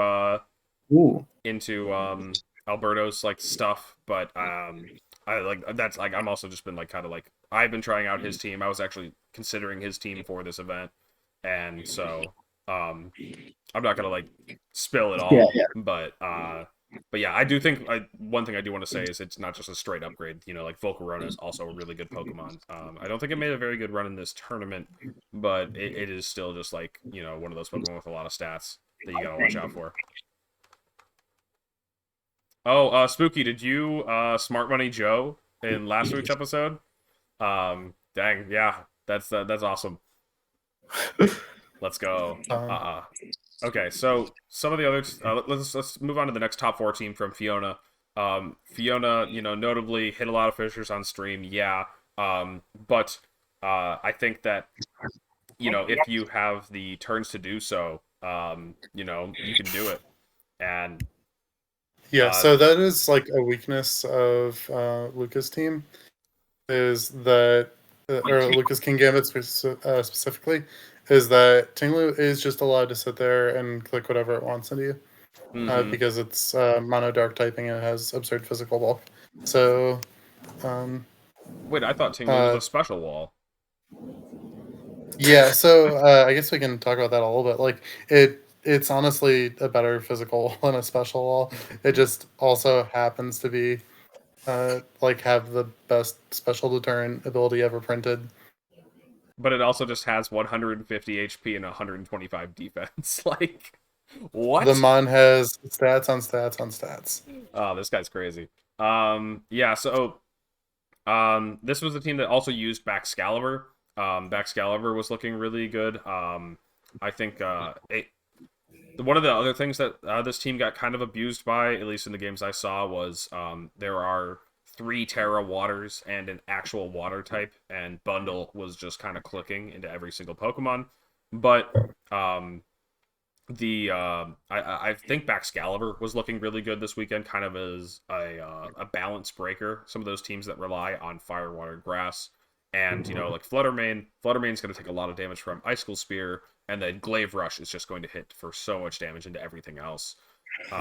And yeah, I really liked this team. This seemed like a really good version of, Fire, Water, Grass, but doing things a little bit differently. Gyarados being the water type of choice, and Chi-Yu with a Choice Scarf. I think Choice Scarf Chi-Yu is also really cool on these like slower pace type teams to have a good way to like step on the gas and clean up after doing a bit of damage with things like Ruination and maybe a Baxcalibur or Thunder Waving things with your Gyarados. We call that the Mouse Ape matchup. The Mouse Ape matchup, true. Yeah, you gotta have Pokemon that outspeed those stupid things. Speaking of, were there really any Mouse Apes? There were like, it looks like there were two Mouse Apes in day 2. Yeah, I think people were talking about it because like I think Jeudy tweeted about it. Everyone's like, "What's my Mouse Ape matchup? How do I beat Mouse Ape?" And like, yeah, it's not even actually making deep runs in the tournaments. That is my tub take, is that until someone actually makes a deep run, like top 4, 2, first, whatever, Mouse Ape isn't real. That is a team. Jeudy. That is cap. Mouse Ape is real. Mouse Ape is where? Show me where in this room is the Mouse Ape. It's a ghost. You can't see it. It's still there. It's not going away. You know what? Yo, Tang, how many did you play Mouse Ape this tournament? I did not face Mouse. I did practice versus Mouse Ape, but I I didn't play a single. Tang won the tournament and he practiced against it. He was ready for it. Okay. It's funny. My friend next to me, we ran the same team. He ran against Mouse Ape, but not me. Same team too. Okay, there's a difference. There's a difference of not respecting Mouse Ape and being like playing against. Like if I played against a Mouse Ape, it was a 4-0 sweep by me. But I just think that it needs results. Like I think a lot of the time, like I check my team building groups, and everyone is always stressing over the Mouse Ape matchup. Okay, and then Jeudy, because you were running offense. Offense beats Mouse Ape. Mouse Ape beats stall. Stall beats offense. It's a stupid RPS. Rock, paper, scissors, yeah. The whole format is just luck, man.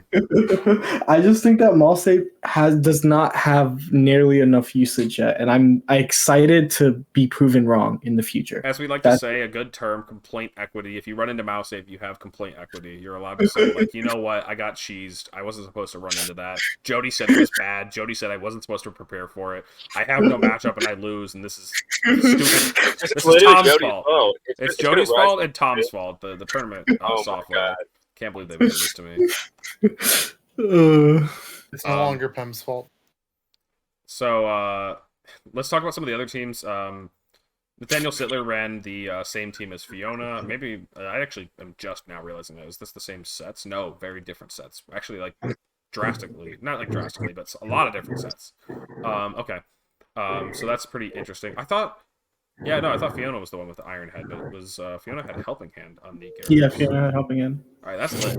I think Helping Hand's pretty cool in the team. Yeah, Yeah, I think Gyarados is a really cool supporter. And I think that we're going to see it a lot more in Europe. I'm pretty sure that a lot of the Europeans have been using Gyarados, so look out for that at EUIC. It's Banfox's team. Okay, that's good to know. Yeah. We already talked about Nick's team. We talked a bit about Thomas McCready's team, and then lastly, there's Lev's team. Lev, representing Dozo, but like actual Dozo. Nick was using fake Dozo, and so that's like a different thing. But this is like an actual Dozo team from Lev, who I believe is like an old school player. From what I was seeing on Twitter, I think Lev played like back in 2012 and won a regional or something. They did win a regional. I forgot. It was like a Midwest one, I'm pretty sure, too. Mm-hmm.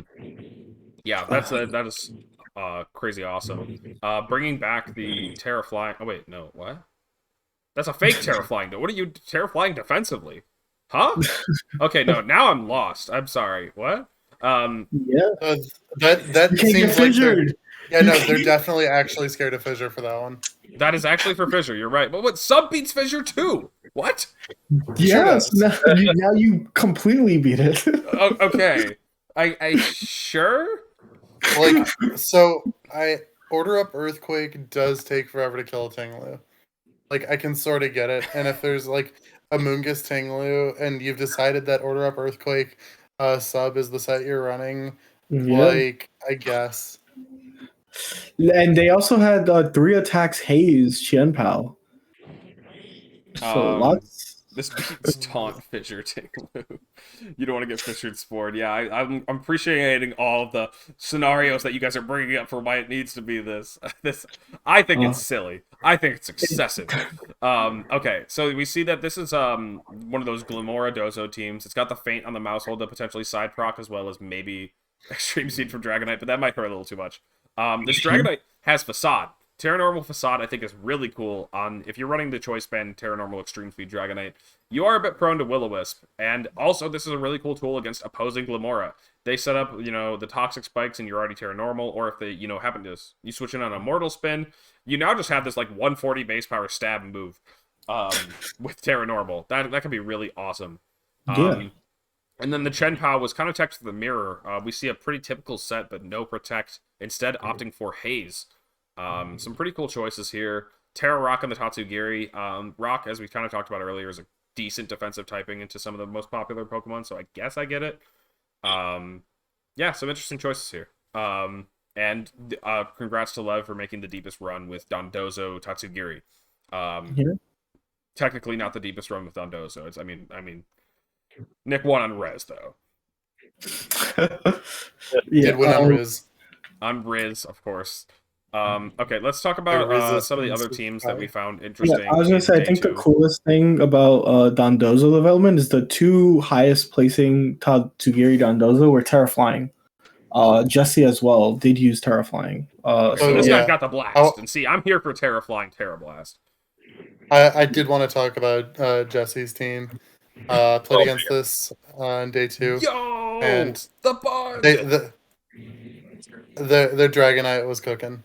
Oh, no, the Giga Impact. Okay, yeah, Facade, that gets up to 140 sometimes, and that's. I think that we actually all played against this. I want to compare experiences. So against me, games 2 and game 3, he leads the Cheems Knight. He clicks the turn 1 Terra Normal Giga Impact. Was that your experience? Oh my god! Yeah. Giga Impact in game 2. Yes. So, he tried to Giga Impact my Arcanine, and I protected. And I both gave each other a look, and I'm like, "Oh my god, he's going for it!" I was so scared. Holy, this guy's crazy. He's crazy, yeah. I mean, and the Terrabug Megahorn Treads is really cool too. Terrabug. Did he bring that against you? It kills Wo-Chan every time, I'm pretty sure. Honestly, Dozo teams do struggle a little bit with Wo-Chan, but we have the Terraflying Terra Blast, and just in case you thought you were safe, Treads is here to do the damage. Mega Horn Terrabug. Yeah, no, it was crazy. I mean, if you're a Wo-Chan team, that's the type of thing that you just see and you're like, yeah, nah, he's sick today. He can't come to school. No. And you just leave your Wo-Chan at home against the Dozo. Yikes. Yeah, this was the match I felt like broke my tournament run. They played it really well, especially, Hayes is really good into their team. And it came down to basically a game 3. I have to click Haze on their switch. I doubted myself. They made the right play, and it was just very cool, like how they combated like common Dondozo problems. Like the Cheems Knight is actually really good into Murkrow, so I always had to back Murkrow. Dondozo itself just does so much damage as well. I think it was just like it's a really well constructed team, and I think that they played really well. They showed they got top 16, right? They finished 11-3. Yeah, bubbled out. I can say that I only got through this set because I got a freeze on the Dozo. I had like a freeze dry Moonblast freeze dry that killed in game 1, didn't kill in game 2, but I got the freeze on them, and they would have gotten through it, but without the freeze given the rolls. I also always. I'm sorry. I wanted to point out I like their Qianbao set. They've actually got Throat Chop, which is like something that a lot of Qianbaos don't run at this point. I think that's going to pick up as we move forward. Sometimes being able to deal dark coverage is good when you're not like hitting an attacking Pokemon. Guys, what was the Treads booster? I didn't get to see the Treads. I didn't get to see it. What? Justin, do you know? What is it? What booster energy proc did the Treads get? It has to be speed, I'm guessing. Did you not face it either? No, he never brought it. I don't think he could have brought it best booster because of Palafin, but... No, I get it. Like, all three of you played this guy and none of you saw the stupid fire? So my theory on this team is the Treads is the mascot. Treads is the mascot. I really wish he brought it versus me so I could see what it did, just cause, but I saw the Giga Impact Dragonite, so that's all that mattered. I mean, the Giga Impact stuff also is insane, so that's the cool part of the team.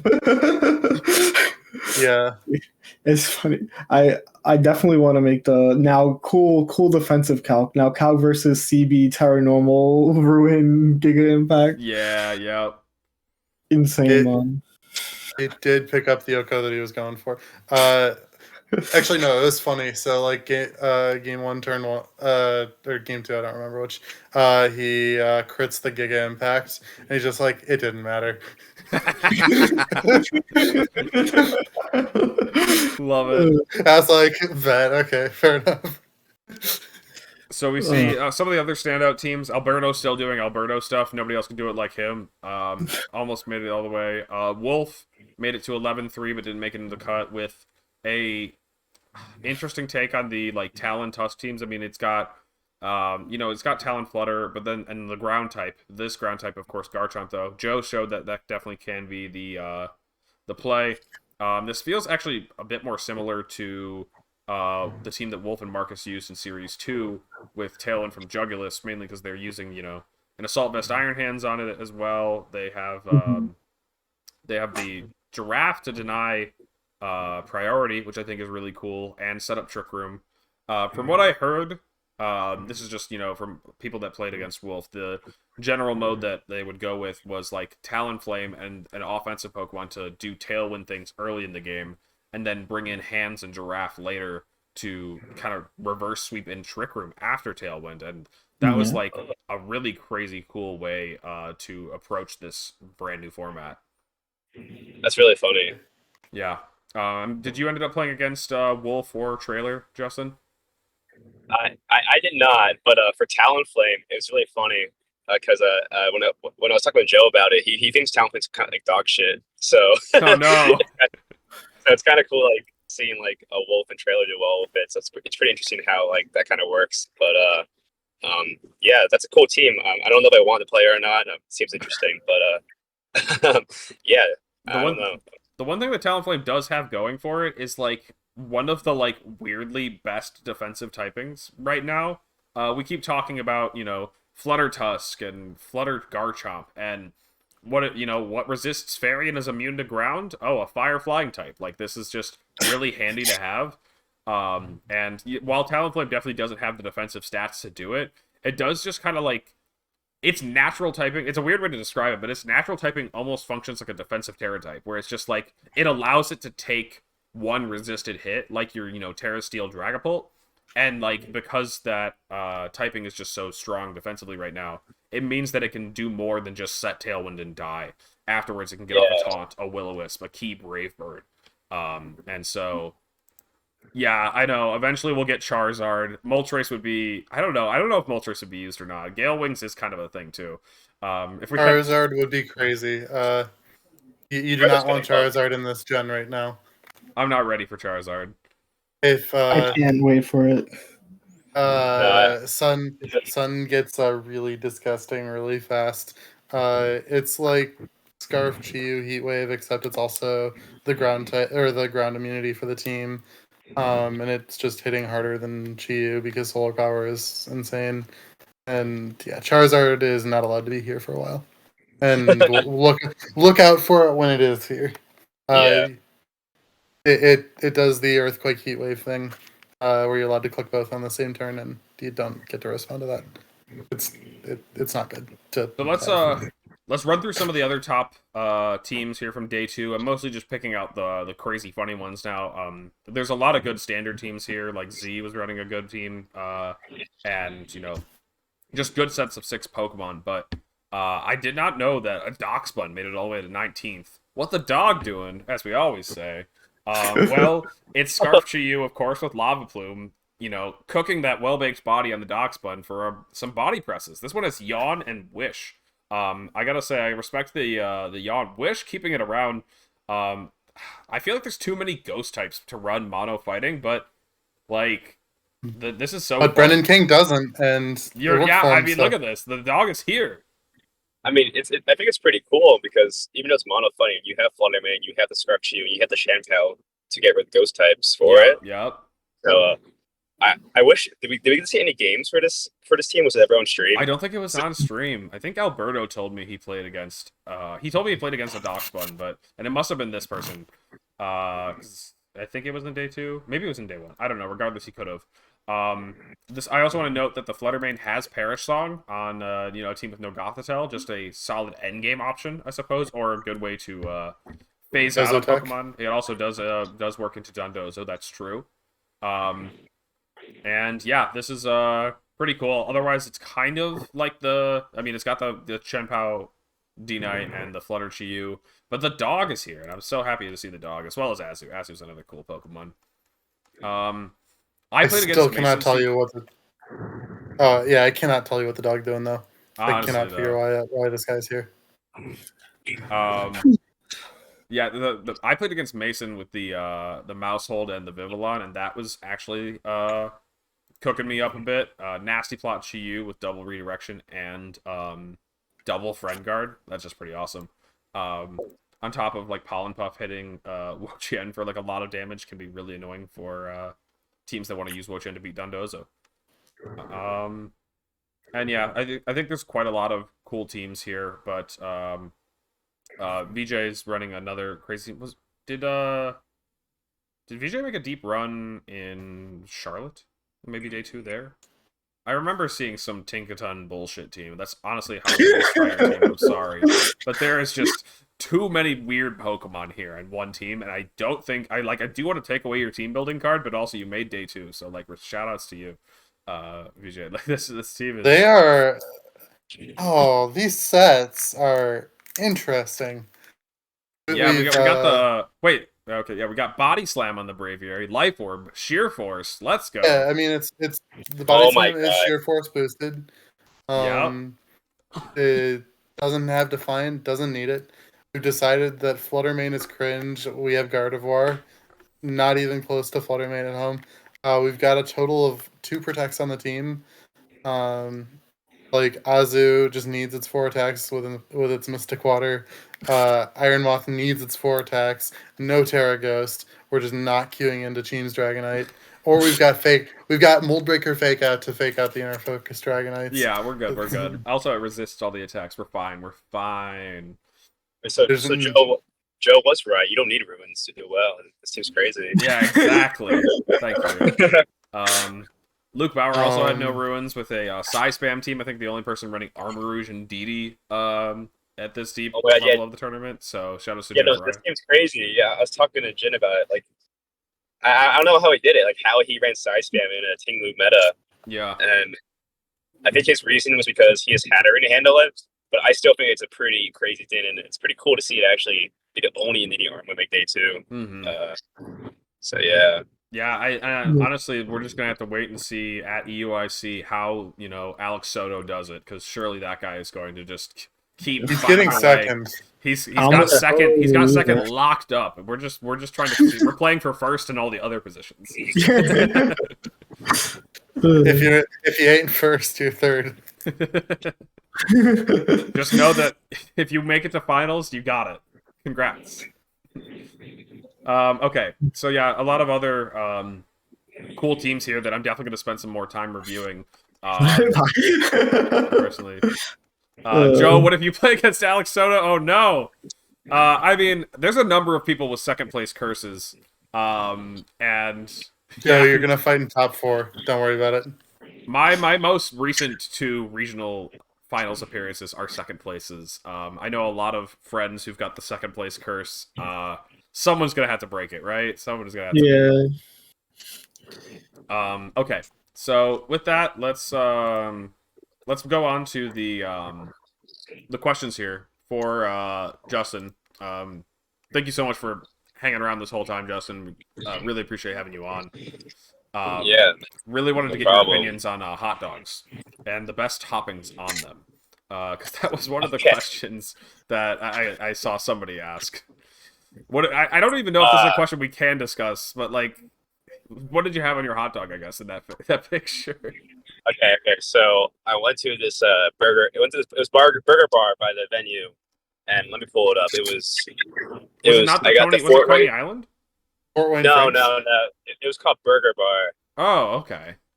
And I got the Fort Wayne Frank and 1 strawberry lemonade. The lemonade was pretty good. Strawberry lemonade's fire. Yeah. But the Fort Wayne Frank, it wasn't even like a hot dog bun. It was like a grilled cheese almost. Like it was just 2 pieces of toast, and then there was a dog in there, and it was like queso and chips, and there was like bacon on it, man. It was weird, but it was good. It was like as bad as it sounds. It wasn't that bad. It was like, no, it sounds fine. Man, I realized I should have. I could have photoshopped it to be a dock spun in there. That would have been fire. Now you know. I mean, it was actually pretty good. I don't know. Like, I was like, it had the name. I was like, I have to have it, so I got it. You unlocked the secret achievement of discover what Fort Wayne's regional cuisine is. Yeah, exactly. That's how I felt like during Knoxville. Like Knoxville, my first time was having Cracker Barrel there, and that's exactly how I felt eating that Fort Wayne Frank for the first time. It was. I didn't know that it existed, and now I do. First time having Cracker Barrel. Yeah, that's funny. Yeah. That's where I got the Knoxville hat, where it keeps getting censored at stream. That's where I got it. Okay. Yep. That's the context. At Orlando, I went to like Olive Garden for the first time. That was like a weird restaurant that I've like a common restaurant that I've never been to all my life. Just it was funny. Certifiably okay. It was just like, all right, yeah, this is a place you can eat. It's kind of mid. This is a place you can eat that sells food. This is the food ever. This is the food ever. Okay, so moving on towards some of the more serious questions. I gotta say, Twitter really let me down. Maybe Twitch chat won't. If you guys have any questions for Justin, feel free to drop them in the chat. But I asked some of the people in the Discord. Jamie Boyd did come through with one, actually. Let's start with that one. He asked a couple of like fact-based questions that we don't really need to cover, like how many players are multiple regional champions in each region, and like how many people have won multiple in the same season / format. That's me. And then is being great. Okay, I think this is the last one. Is being great in one season / format considered more impressive than consistency across different formats? And so this is kind of just a question for everybody, but would you say it's harder to get wins in different formats, or harder to get wins in the same? Like, is it better to be goated at one format, or like consistently excellent at like a few? Yeah, I guess. I guess the question. Yeah. Like probably the consistency is more impressive. Like higher peak is just but like I don't know. I personally had a peak format where I was like awesome at 17, and I've been like pretty solid sense, but I haven't hit my peaks again. One thing I gotta say, though, is this feels like such an unfair question for Justin, because it's like, well, Justin, what do you think's better? Like, as someone who has played one format, or not one format, but one year. I think it's it is different formats, though. He did win 2 I still think his perspective on this is going to be interesting. For sure. Yeah. I don't know, man. I don't mean, like, I just so the first win was Knoxville Series 2. And then I did Charlotte, also Series 2, got top 16, and then first Series 3 tournament at Fort Wayne, I won again. So I guess I don't know if the format matters exactly. I feel like I guess consistency. I guess if I'm understanding the question correctly, is probably it. But I'm not entirely sure how to answer it exactly. But okay, the real question: how cracked were you at Draft League? That is one of our questions we have listed here. So hold on.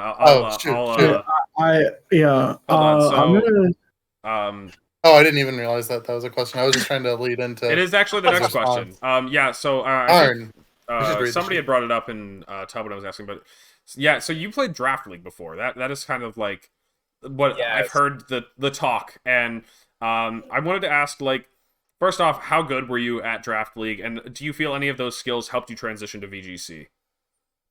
Yeah.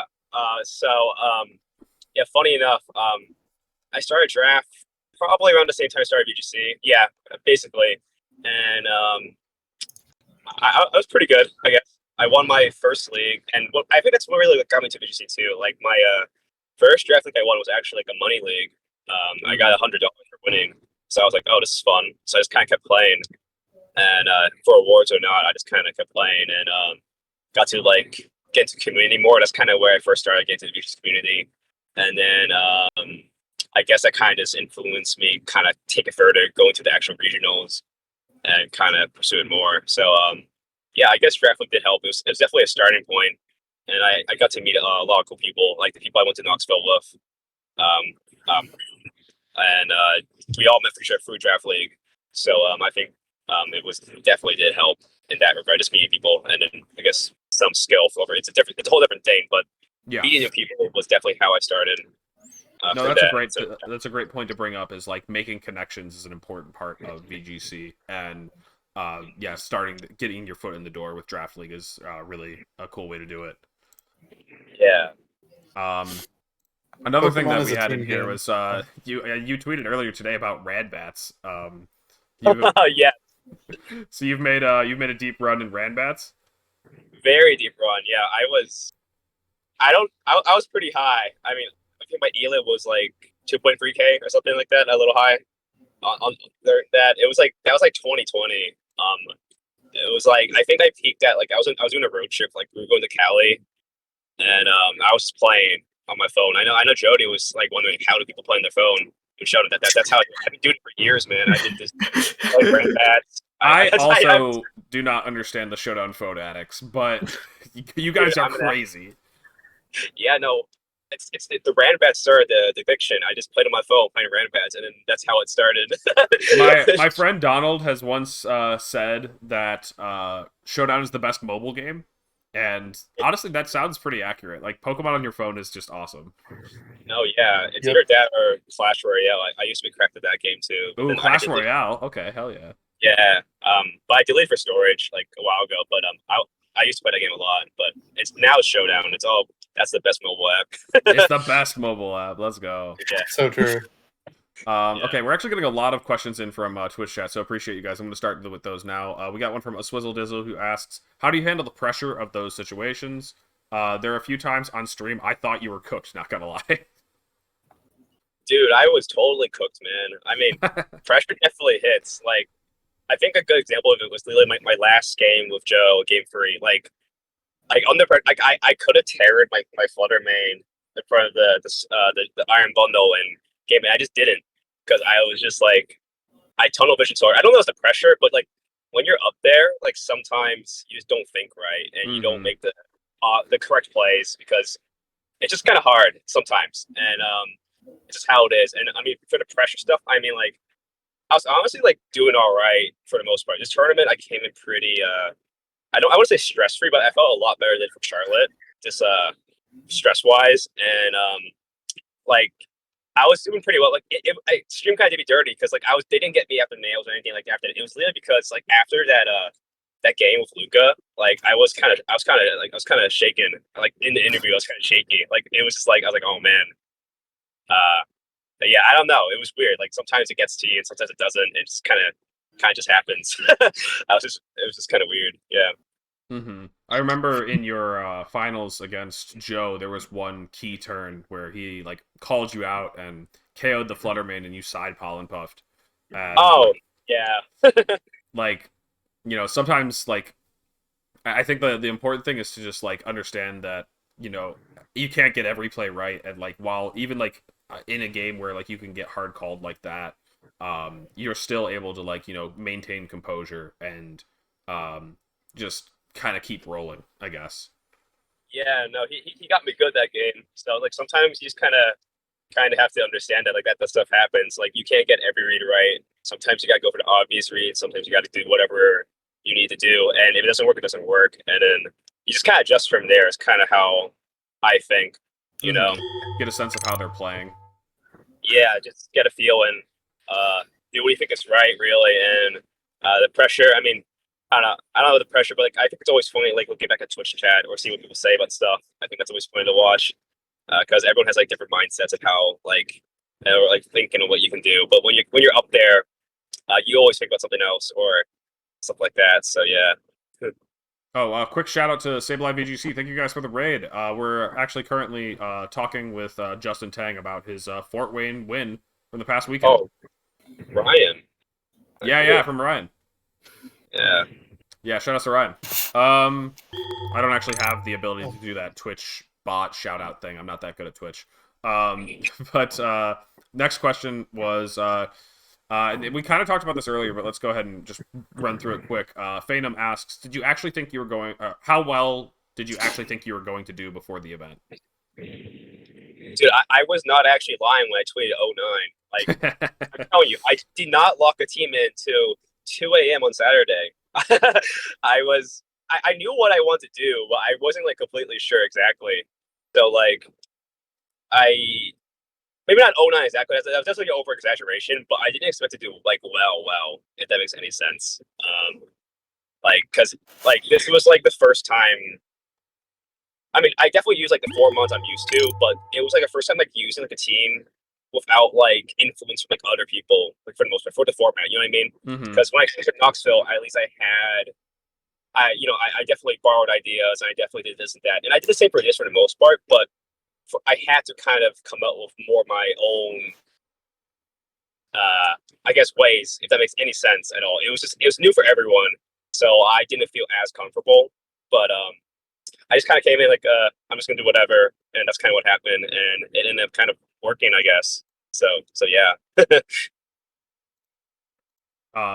We have another question here from Abe who asks, does Justin think there's a relation between being good at Ranbats to VGC, since there's been kind of a trend? I actually can't think of other players that are off the top of my head that are good at Ranbats that are good at VGC. There's Michael Derbesti. Michael Derbesti. Oh, okay. Yeah. Oh, and Freezeye. Yeah, Freezeye. Yeah. Let's go. But yeah, do you think there's a connection? I don't know. It's just like, I guess they're both random battles, I guess. That's really it. I mean, VGC is literally like you can be facing random teams. Like, you can be facing Dash Bun.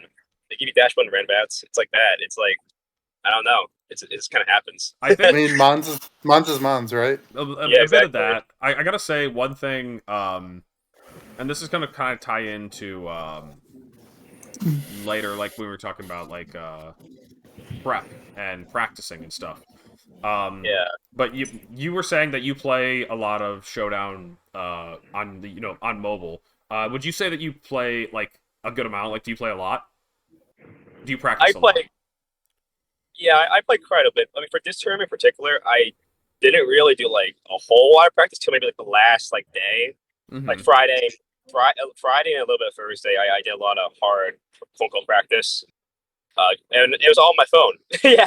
Yeah. So like the connection I'm trying to make is that the people that are like, playing on their phone and playing Ranbats, you probably play a lot of games and you're just unafraid to play games. Like I think I see that a bit in myself sometimes. Is like I'll hit like a certain rating on the ladder and be like let's call it there, or like I play like a couple of games and I'm just like that was a lot. And Yeah. I think it's important to just like keep going, like it's just like getting a lot of practice. That's the main thing that I can see connections. Right. With the people that are not afraid to just keep playing, keep practicing. Oh, I mean, to touch on that a little bit, I mean, I was continually playing, but like for ladder itself, I didn't. I probably stopped laddering like the Thursday. Like Nice. for the other stuff, for my practice, it was mostly just playing with my friends, just like kind of running sets from there. That's good. But like for ladder itself, like there's a certain threshold where it's like, okay, ladder. How I feel about ladder's a great start in making teams and preparing to get a feel. But if you're continuously playing ladder and like kind of do it as your main source of practice, I don't think that's like the best way to approach it. I feel like if you have a group of friends or you have somewhere to like practice a certain matchup or just to kind of ladder's really random, right? It's really inconsistent. Yeah. It's best of one at the end of the day. If you're able to do like a few best of threes with a friend or two, I feel like that can help you. So like I always start off with ladder, but then I end up with just a few practice with friends. That's kind of what I do. Hell yeah, that's awesome advice. Yeah. Okay, Jeudy, what were you saying? No, I'm like, yeah. No, that is like it's important to test against other good players. Like that's gonna be if you like when you're playing against ladder, it's somebody on an account you have no idea who they are. Whereas when you're playing against your friend who's like competent at the game, you know that you're getting good practice in and like playing against somebody who's playing at their best. Yeah, I don't think I lock in my team as like confidently if I didn't like host like just a tour in our Discord, because I was like I did good and then I'm like, oh, I guess I should just use this. That's basically what happened. Somebody asks about Gen 1, Gen 8, Gen 9 starters. I'll just ask, which is your favorite generation? How about we do that instead? I really like Gen 3. Let's go. Emerald was really fun. I also like I don't know, it was cool. I like Mudkip. I like the legendaries. I think it's funny how like Recluse has to come in to stop the beef between the Kyogre and Groudon. I think that's kind of funny. And yeah, I know it's one of my first games I actually like. I think my first game was like Fire Red Leaf Green, but like Emerald was probably the first game I actually beat and like understood how to play the game younger. If that makes any sense. No, I get you. I played so much Gen 3 with all my friends as a kid. Yeah. Somebody asks, when's the rental coming out? I'm still on the road. So, literally not even home yet, guys. Give him a break. Yeah, dude, my Switch is packed up in my luggage in the back. I can't access it actually right now. But give or take an hour or two when I'm back, I'm almost there. Oh, are you gonna just like post it tonight, you think? Tonight, probably, yeah. I'll like the moment I get back, I'll probably open my Switch. I'll post it. I already said I would. I'm like a compulsive liar. I'm really bad. I know I said I would post my report a while ago, but now it's like Victor Rio told me I should put 2 and 1 while I'm at it because it's been kind of a while. Yeah, right. Yeah, I know. I'm a pretty bad procrastinator, if you couldn't tell. So, but for this, I will actually do it, so I don't forget. So yeah. Yep.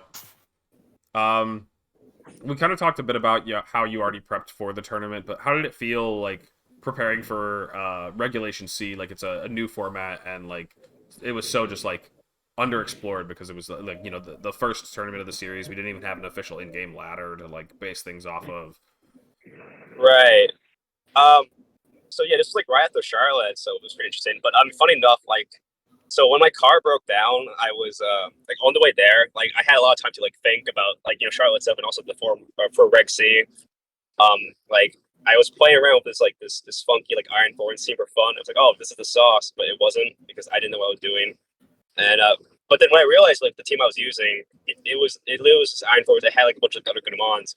So it's just like you have like your good like 4, like your good pound stuff, and then you can throw like a rune or two, and you got like a team. It's basically just like Series 2, where you have ruins, and it changes like a lot, but at the same time you can still run like good cores, and have good results, because like not every game I was bringing Chan Pao. It's like just mons that are there. Like, so I sort of do agree with Joe said. It's like you don't need to run runes on a team, because you can, like, if you don't bring it, you can still have 4 or 5 good other mons that work well. So it's like you kind of just gotta run comfort and just run like good stuff, really. That's kind of how I went, and I think that's why I also did like pretty well, just because I used mons I knew how to use, and the runes was an added bonus, and of course, there's all interesting art dynamics with the abilities and stuff you gotta know, and yeah, it took some time getting used to, but once I knew how to do it, I felt a little better. But it's still a lot. Yeah.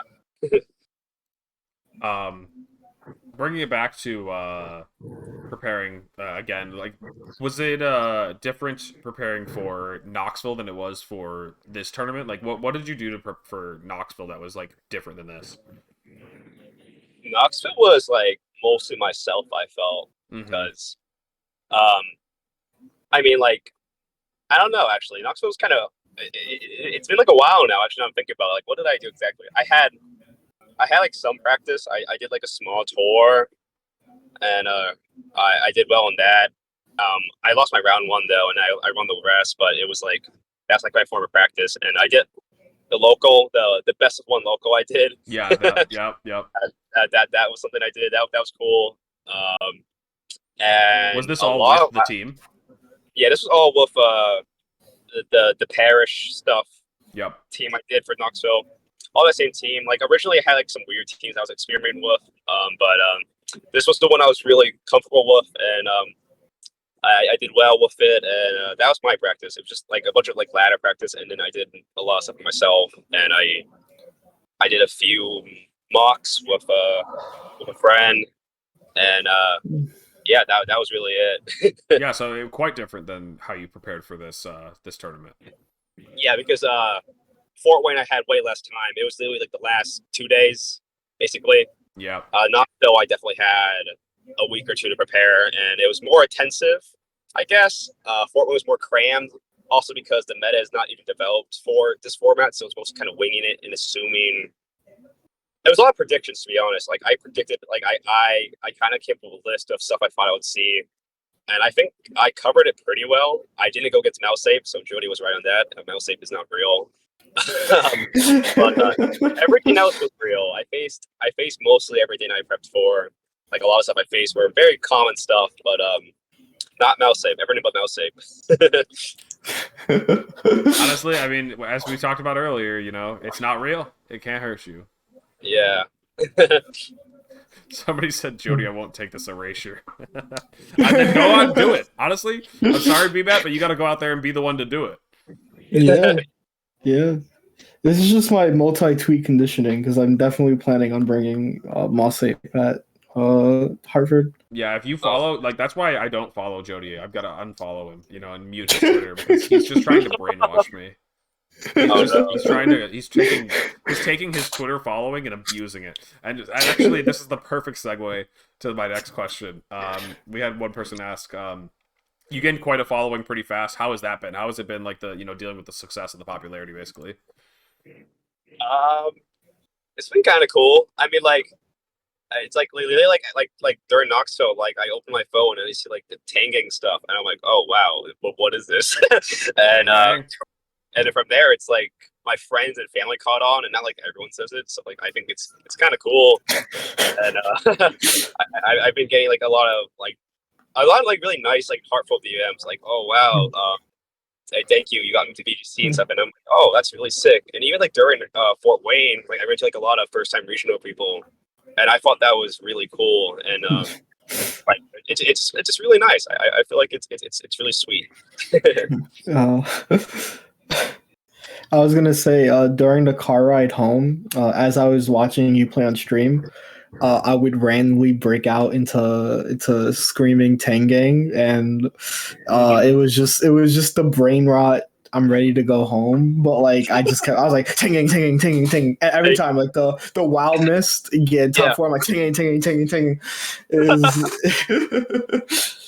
Man, there Just was easy to get. there was the Spanish raid under one of your tweets. Yeah, I was just gonna mention that. Like after my top 4 set, I opened my phone, I just see that, and I was so confused. Yep. All love. That was no. that was so great. Yeah, it's great. I think it's really cool. No, what is this tweet? This retweet to Scaradondozo player? What happened? It's a Fissure. Okay, of course it's Fissure. What did I expect?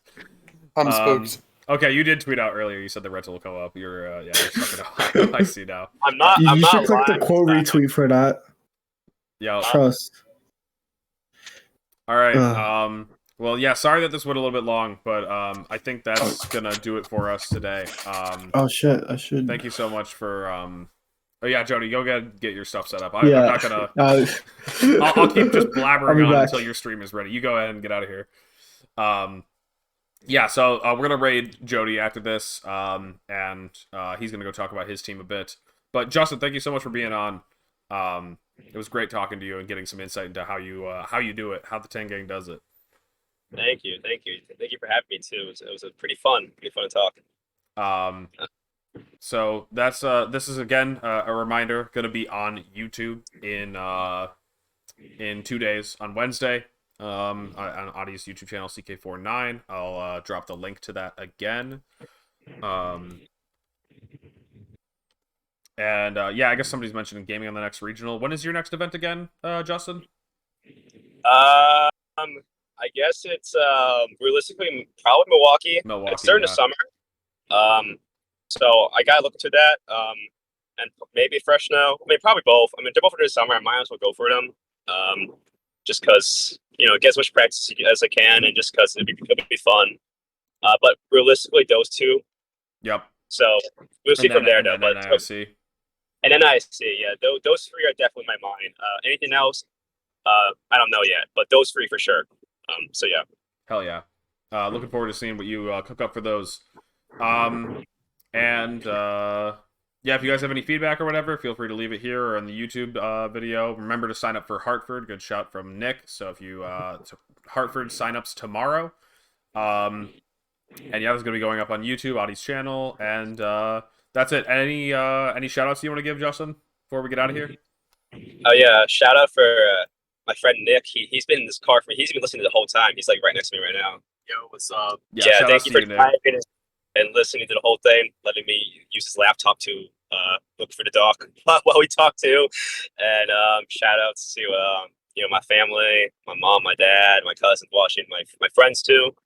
And yeah, everyone. That's basically it. Perfect. Yeah. Awesome.